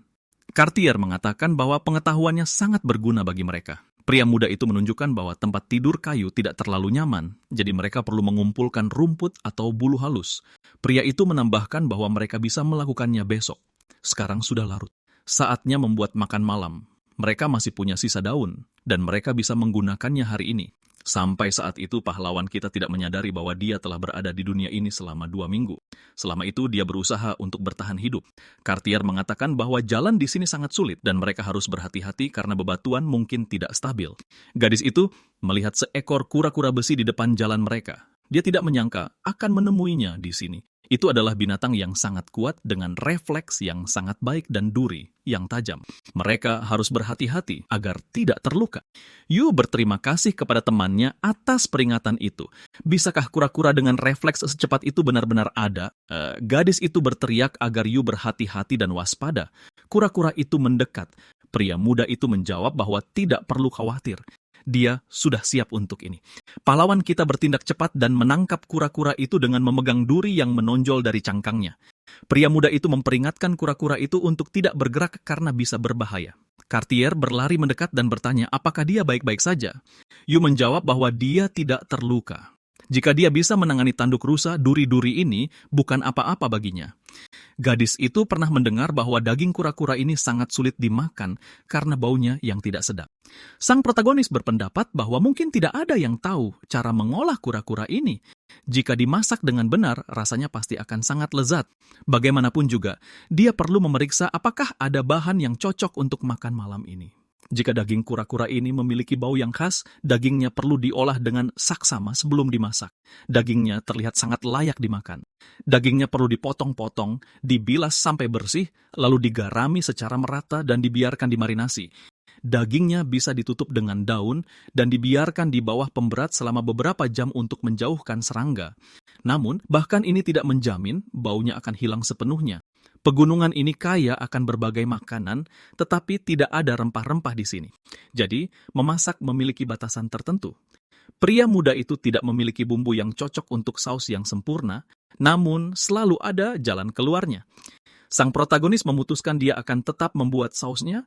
Dia perlu mengumpulkan buah-buahan manis dan memeras sarinya. Cartier berkata, dia telah mengumpulkan semua yang diminta pemuda itu. Gadis itu bertanya apakah mungkin membuat saus dari buah-buahan dan herbal. Yu menjawab ya. Herbal yang dikumpulkan Cartier adalah tanaman yang terlihat lemah, tetapi sebenarnya memiliki sistem akar yang kuat, yaitu perangkap kaca. Saat sehelai daun disentuh, akarnya langsung menyembur dari tanah dan menangkap mangsanya. Jika mangsanya kecil, ia akan langsung dicekik hingga mati. Jika mangsanya besar, ia akan dilumpuhkan sampai pemangsa datang. Rimpangnya akan mendapatkan nutrisi bagaimanapun caranya. Daunnya bisa dimakan. Rasanya agak seperti daun perila dengan sedikit rasa buah prem. Gadis itu menyatakan keinginannya untuk mencobanya. Selanjutnya, kau harus merobek daun menjadi potongan-potongan kecil dan menambahkannya ke jus buah. Kau harus mencampur semuanya secara merata agar daunnya tercampur sempurna ke dalam saus. Kemudian tuangkan campuran itu ke dalam cangkang kura-kura dan rebus selama beberapa jam. Untung saja cangkangnya tebal dan tahan suhu tinggi. Hal utamanya adalah jangan lupa mengaduknya agar tidak ada yang lengket. Setelah daging selesai dimarinasi, rendam dalam air dingin yang bersih selama 1 jam lagi. Kemudian dagingnya harus digiling menjadi cincang, dan kau perlu menambahkan telur kura-kura dan tepung yang diberikan oleh gadis itu. Yu mengumumkan bahwa persiapannya sudah selesai. Sekarang kita bisa mulai. Kita perlu menambahkan sedikit lemak dan menunggunya meleleh. Para gadis itu menyadari baunya sangat harum dan terasa familiar. Pemuda itu mengatakan bahwa itu adalah lemak dari rusa itu. Akhirnya, ini berguna juga. Hidangannya tampak menggugah selera. Baksonya langsung berubah menjadi coklat keemasan. Yu berkata sudah lama dia tidak mendengar suara yang menyenangkan itu. Aroma daging yang mendesis membangkitkan selera makan mereka. Yu menambahkan bahwa berkat Cartier, Mereka punya tepung. Jika kau mencampur tepung dengan sedikit air dan menggorengnya, itu juga akan lezat. Mereka pasti harus mencobanya pada misi berikutnya. Yu berkomentar bahwa jika ada yang salah saat memasak, lebih baik ada makanan siap saji. Cartier tersinggung dan berkata dia tahu cara memasak. Pemuda itu menjawab bahwa dia tidak meragukannya. Makanan yang digoreng matangnya cukup cepat, jadi kau harus ingat untuk terus membaliknya agar tidak gosong. Kau perlu mengeluarkan bakso yang sudah matang agar bisa menggoreng yang lain. Kalau semuanya sudah siap, sisakan sedikit minyak di wajan, tambahkan bawang liar dan saus. Kau juga bisa menambahkan lada dan aduk rata. Langkah terakhir dan terpenting adalah menambahkan bakso dan mencampur semuanya secara merata. Sang protagonis mengumumkan bahwa bakso kura-kura dan saus asam manis sudah siap. Kulala berkata bahwa aroma dan warnanya sangat menggoda. Cartier berkomentar bahwa dia tiba-tiba menjadi sangat lapar. Yu berkata mereka harus mencobanya agar para gadis itu bisa mulai makan. Semua orang saling mengucapkan selamat makan. Setelah mencicipinya, para pemuda itu menyimpulkan bahwa hidangannya benar-benar luar biasa. Cartier berkata dagingnya empuk dan berair dan rasanya luar biasa. Kulala berkomentar bahwa sausnya benar-benar menutupi bau dagingnya. Rasanya sangat segar. Pemuda itu berkata bahwa makanan yang digoreng selalu membuatnya mengantuk. Ini sangat lezat, dia belum pernah makan yang seperti ini. Cartier bertanya apa arti makanan yang digoreng. Dia menjelaskan bahwa itu adalah metode memasak menggunakan minyak panas di kampung halamannya. Proses ini disebut menggoreng. Terkadang makanannya langsung digoreng di wajan dan terkadang dimarinasi terlebih dahulu. Daging yang dimarinasi juga diletakkan di wajan dan digoreng sampai matang. Potongan ayam dan sate semuanya adalah hidangan yang sangat populer. Cartier berkata dia ingin mencoba semuanya. Kulala menebak bahwa itu pasti enak. Pemuda itu berkomentar bahwa jika dia menemukan bahan yang tepat, dia pasti akan memasak semuanya. Yu menyarankan mereka untuk terus menikmati bakso kura-kura. Setelah beberapa saat, sang protagonis menyatakan bahwa dia sudah kenyang. Cartier berkomentar bahwa setiap hidangan yang dibuat pemuda itu ternyata sangat lezat.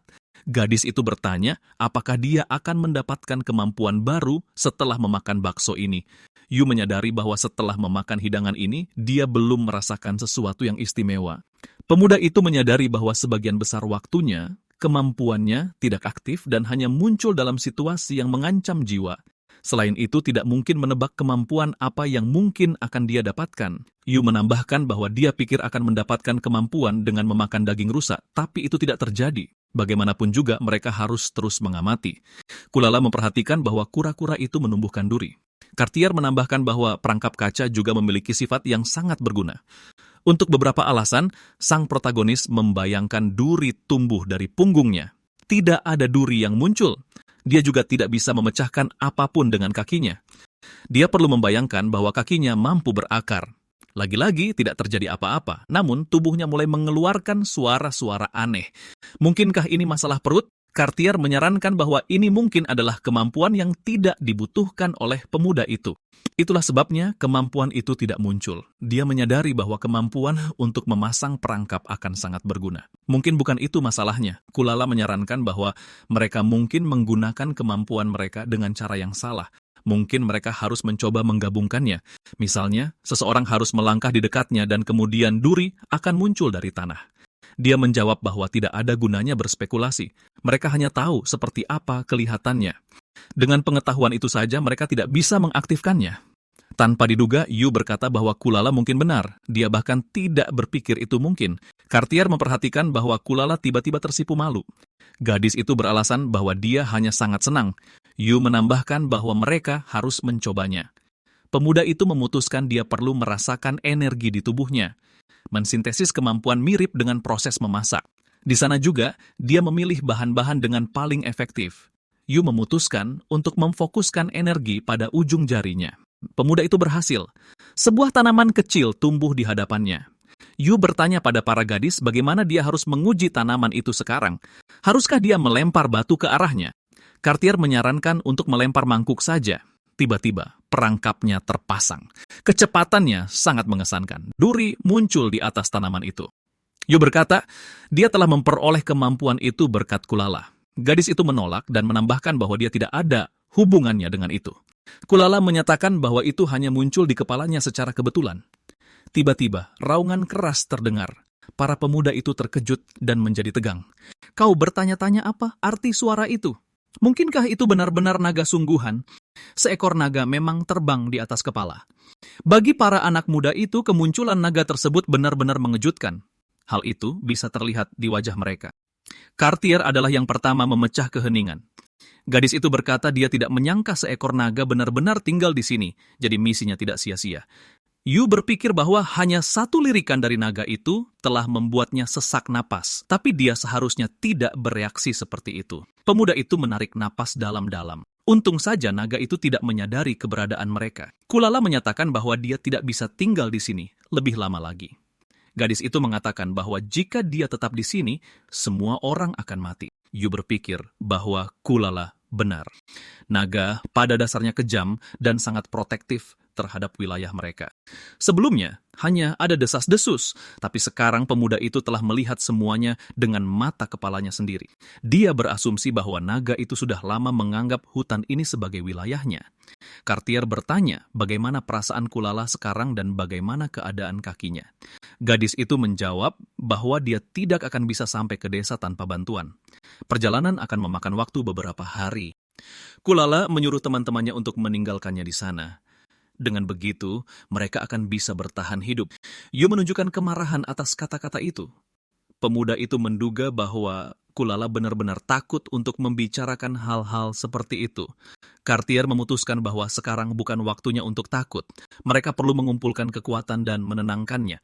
Yu dan Cartier mendekati Kulala dan menyuruhnya untuk mendengarkan mereka. Mereka tidak bisa melakukan itu. Mereka pasti akan membantunya pulang apapun yang terjadi. Cartier menambahkan bahwa membantu penduduk kota adalah tugasnya. Meninggalkan teman dalam kesulitan adalah penghinaan nyata bagi para ksatria.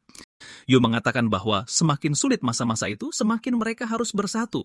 Cartier menambahkan bahwa jika mereka bekerja sama, mereka bisa mengatasi kesulitan apapun. Kulala menangis dan berkata dia tidak bisa memasak atau bertarung. Dia akan menjadi beban. Yu berkata itu tidak benar. Lagi pula, satu-satunya orang yang tahu jalan adalah Kulala. Cartier menambahkan bahwa Kulala adalah pemandu mereka. Hanya dia yang bisa menyelamatkan mereka. Ksatria Ordo itu menambahkan bahwa tanpa Kulala, mereka tidak akan bisa keluar. Yu menyadari bahwa dia telah menjadi jauh lebih kuat, jadi dia akan bisa menggendong gadis itu tanpa masalah. Yu bertanya pada Cartier apakah mereka bisa mengalahkan naga jika bertemu dengannya. Gadis itu menjawab bahwa itu tidak akan mudah. Untuk melawan seekor naga, mereka akan membutuhkan setidaknya 5 orang dengan pengalaman bertarung. Yu menyarankan, kalau begitu, untuk mengambil jalan agar mereka tidak bertemu dengan naga itu. Kulala tidak sepenuhnya yakin, tapi dia pikir desa itu ada di arah sana. Gadis itu menunjuk dengan jarinya. Jika mereka bisa menemukan tempat yang tepat, dia siap untuk merencanakan rute yang lebih akurat. Gadis itu menunjuk ke arah itu dan menambahkan bahwa naga itu sepertinya tidak terbang ke sana. Di medan terbuka, naga itu mungkin melihat mereka, tapi patut dicoba. Yu berkata bahwa kalau begitu, akan berangkat di pagi hari. Pemuda itu menambahkan bahwa kamp mereka terlalu mencolok. Mereka beruntung naga itu terbang melewati mereka. Cartier menambahkan bahwa jika mereka melewati hutan, kemungkinan untuk terlihat akan jauh lebih kecil. Kulala setuju.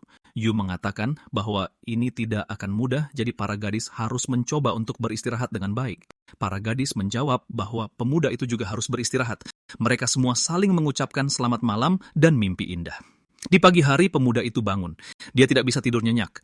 Pikiran tentang naga membuatnya tetap terjaga, karena naga adalah makhluk yang sangat kuat.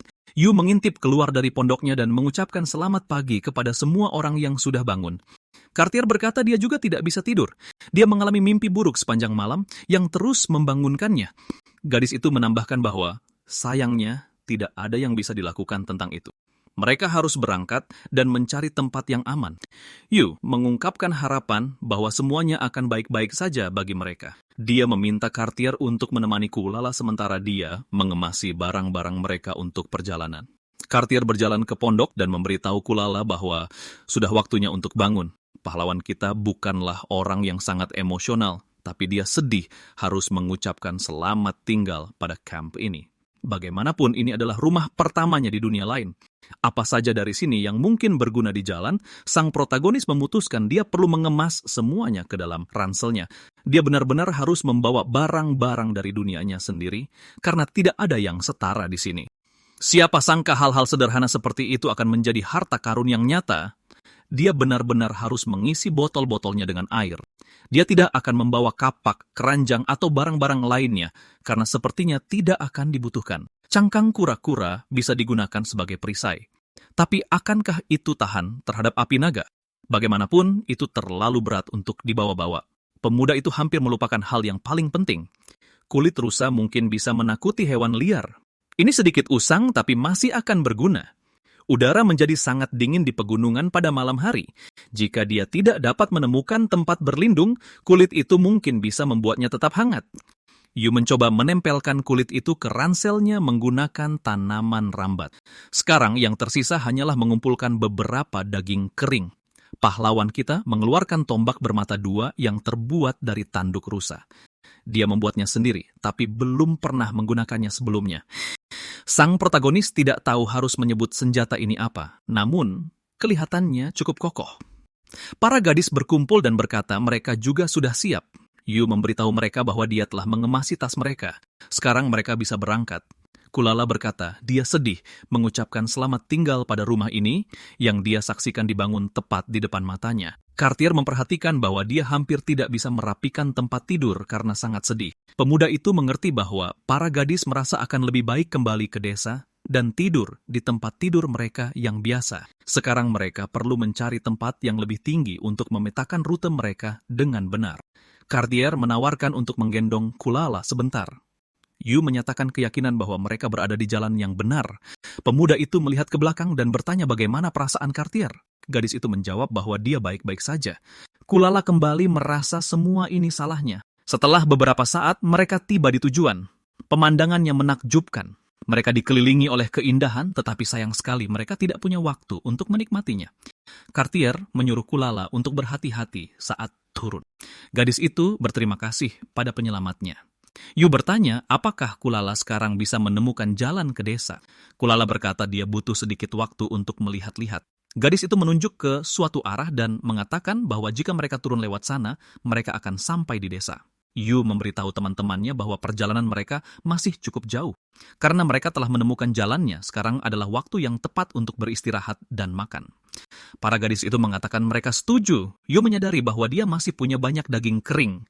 Ditambah lagi, dia telah mengumpulkan beberapa buah sehingga mereka akan punya cukup makanan. Kulala berkomentar bahwa camilan ini terlihat sangat lezat. Pria muda itu berkata tidak perlu khawatir tentang makanan. Pahlawan kita melihat ke kejauhan dan berkata bahwa dengan pemandangan seperti ini, makanan terasa lebih enak.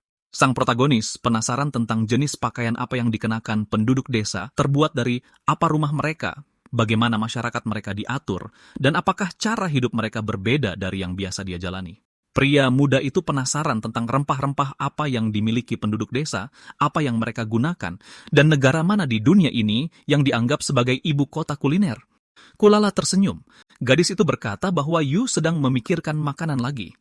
Dia selalu tersenyum ketika berbicara atau memikirkannya. Kulala menambahkan bahwa itu terlihat sangat imut, terutama saat dia asyik memasak. Makanan adalah bagian penting untuk bertahan hidup, jadi hasratnya cukup berguna. Cartier setuju. Mereka bertahan hidup hanya karena makanan. Makanan yang dibuat dengan perasaan adalah yang paling lezat. Pria muda itu berkata bahwa ini adalah pertama kalinya seseorang tidak menganggap hobinya aneh. Dia senang. Kulala meminta Yu untuk mengajari mereka cara memasak begitu mereka sampai di desa. Jika penduduk desa mencoba makanannya, mereka akan sangat senang. Cartier menambahkan bahwa mereka berbicara dengan tulus tanpa basa-basi. Pria muda itu berterima kasih pada mereka dan menambahkan bahwa dia pasti akan memasak untuk penduduk desa. Pria muda itu mengatakan bahwa mereka harus makan dan berjalan sedikit lagi sebelum hari gelap. Saat malam tiba, mereka harus mencari tempat untuk beristirahat dan makan lagi. Para gadis itu setuju. Yu berpikir teman-temannya akan segera menghujaninya dengan pujian. Dia senang telah bertemu orang-orang yang begitu baik. Tiba-tiba, sebuah bayangan besar muncul. Seekor naga terbang di atas kepala. Yu mengambil senjatanya dan berkata bahwa bahaya datang dari atas. Yu menambahkan bahwa mereka harus bersiap-siap. Lari sekarang tidak ada gunanya. Mereka harus mengalahkan naga itu. Cartier setuju, jika mereka lari, mereka tidak akan punya kesempatan. Gadis itu menambahkan bahwa jika warga sipil telah memutuskan untuk bertarung, Dia, sebagai seorang kesatria, tidak bisa mundur. Kulala ketakutan karena dibutuhkan setidaknya 5 prajurit untuk mengalahkan naga itu. Yu menunjukkan bahwa mereka ada 2 orang, yang mana hampir setengah dari jumlah yang dibutuhkan. Bagaimanapun juga mereka harus bertarung. Naga itu mulai turun. Konfrontasi tidak bisa dihindari. Mereka mengambil posisi bertarung. Cartier berkata naga itu belum menyerang mereka. Itu bagus, tapi apa yang harus mereka lakukan? Yu berkata bahwa dia lebih besar, jadi dia akan mencoba mengalihkan perhatian naga itu. Gadis itu menunjukkan bahwa kalau begitu dia akan berada dalam bahaya. Yu bertanya apakah dia benar-benar punya ide yang lebih baik. Mengapa naga itu hanya menatap mereka dan tidak menyerang? Dia tidak suka ide membahayakan warga sipil, tetapi pemuda itu memang menyarankan pilihan yang lebih baik. Yu berkata semuanya baik-baik saja. Menurutnya dia tidak termasuk dalam kategori warga sipil. Kulala berdiri dan mulai merapal mantra. Gadis itu mengatakan bahwa ini adalah detail kecil, tetapi dia memperkuat gagang kayu senjatanya agar tidak patah dalam pertempuran. Kulala mendoakan teman-temannya semoga berhasil. Yu setuju bahwa mereka pasti akan membutuhkan keberuntungan sekarang. Cartier menyuruh Kulala untuk segera bersembunyi di suatu tempat. Yu harus bersiap-siap. Pria muda itu bergegas menyerang dan berkata dia akan mengalihkan perhatian naga itu. Cartier harus menyerangnya dari posisi yang menguntungkan. Pria muda itu berpikir jika dia mengalihkan perhatian naga, Cartier akan bisa menyerang dengan efektivitas maksimal. Sang protagonis menggunakan mantra kemampuan dan pesona. Naga itu menjadi kebingungan. Gumpalan asap putih muncul di antara para lawan. Yu merasa jengkel. Apa naga itu benar-benar berpikir asap dan batu akan menghentikannya? Naga itu memang pintar, tapi sekarang pasti perhatiannya akan teralihkan padanya. Yu menyatakan bahwa dia ingin hidup agar bisa mencoba banyak makanan lezat. Itu alasan yang bagus untuk tidak kalah. Pria muda itu menyuruh naga itu untuk menyerangnya, dan kemudian dia akan melihat kekuatan sejatinya. Cartier menatap rekannya dan berpikir bahwa dia sangat kuat. Dia jauh lebih kuat dari yang diperkirakan sebelumnya. Gadis itu teringat bahwa pernah sekali dia bekerja sama dengan 5 ksatria untuk melawan naga yang belum dewasa, tetapi bahkan kelima dari mereka bersama-sama tidak sehebat Yu sekarang. Yu berteriak bahwa mereka belum bisa bersantai karena pertempuran masih di depan mata. Pahlawan kita merasa seolah-olah kekuatan di dalam tubuhnya terus tumbuh. Naga itu berakselerasi dan mulai mendekati lawannya lebih cepat. Pahlawan kita tidak menyangka naga sebesar itu bisa begitu cepat. Untungnya pria muda itu berhasil mempertahankan posisinya dan tidak kalah. Naga itu menyerang dengan cakarnya, dan pahlawan kita menangkis serangan itu dengan mengarahkan senjatanya ke depan. Pria muda itu berpikir cakarnya terlalu kuat. Naga itu menyerang lagi. Yu terus menangkis serangan-serangan itu. Gadis itu berteriak bahwa dia sudah berlari. Cartier melompat tinggi ke udara dan mengayunkan pedangnya. Gadis itu menyerang dan mendarat di tanah. Naga itu menatap tubuhnya dengan tercengang pada titik di mana pedang itu meninggalkan bekas. Cartier merasa serangannya terlalu lemah. Naga itu tetap berdiri. Gadis itu meminta maaf kepada pria muda itu. Dia membidik lagi, tetapi naga itu terlalu cepat. Lukanya dangkal dan juga sembuh dengan cepat. Kau bilang semuanya baik-baik saja. Setidaknya mereka tahu senjata itu bisa melukainya. Lagi pula dia pikir darah naga itu hijau atau ungu, tapi ternyata warnanya merah. Cartier terkejut karena dia tidak menyangka pemuda itu mengkhawatirkan hal seperti itu. Gadis itu berkata bahwa sekarang bukan waktunya untuk membicarakan hal itu. Naga itu jelas sangat marah dan mulai mengaum dengan keras. Dia berteriak agar gadis itu berhati-hati. Pada saat itu, naga itu mencoba menyerangnya. Pemuda itu berteriak pada naga agar jangan pernah berpikir untuk melakukan itu. Dia tidak akan membiarkannya. Pahlawan kita menyatakan bahwa dia ingin memakannya sesegera mungkin. Namun, naga itu masih waspada terhadap Cartier. Sangat sulit bagi naga itu untuk menahan kemampuannya. Naga itu bisa menyerang kapan saja. Pemuda itu memutuskan dia perlu membuat umpannya lebih efektif. Naga itu mencium aroma daging dan mengalihkan pandangannya ke arah pemuda itu. Naga itu menerjang pahlawan kita. Pemuda itu yakin sekarang naga itu pasti akan mengejarnya. Naga itu menginjak tempat di mana tanaman itu berada, dan pada saat itu juga duri menembus telapak kakinya. Naga itu menerjang, tetapi duri-duri itu mencegahnya bergerak. Dia mengaum dengan keras. Sang protagonis mengira mereka telah berhasil. Tetapi pada saat itu juga naga itu berhasil melepaskan diri dari duri, hanya sedikit melukai telapak tangannya. Pemuda itu menyadari bahwa luka seperti itu bukan apa-apa baginya. Pahlawan kita melihat api muncul di mulut naga dan berteriak agar Cartier segera menyingkir.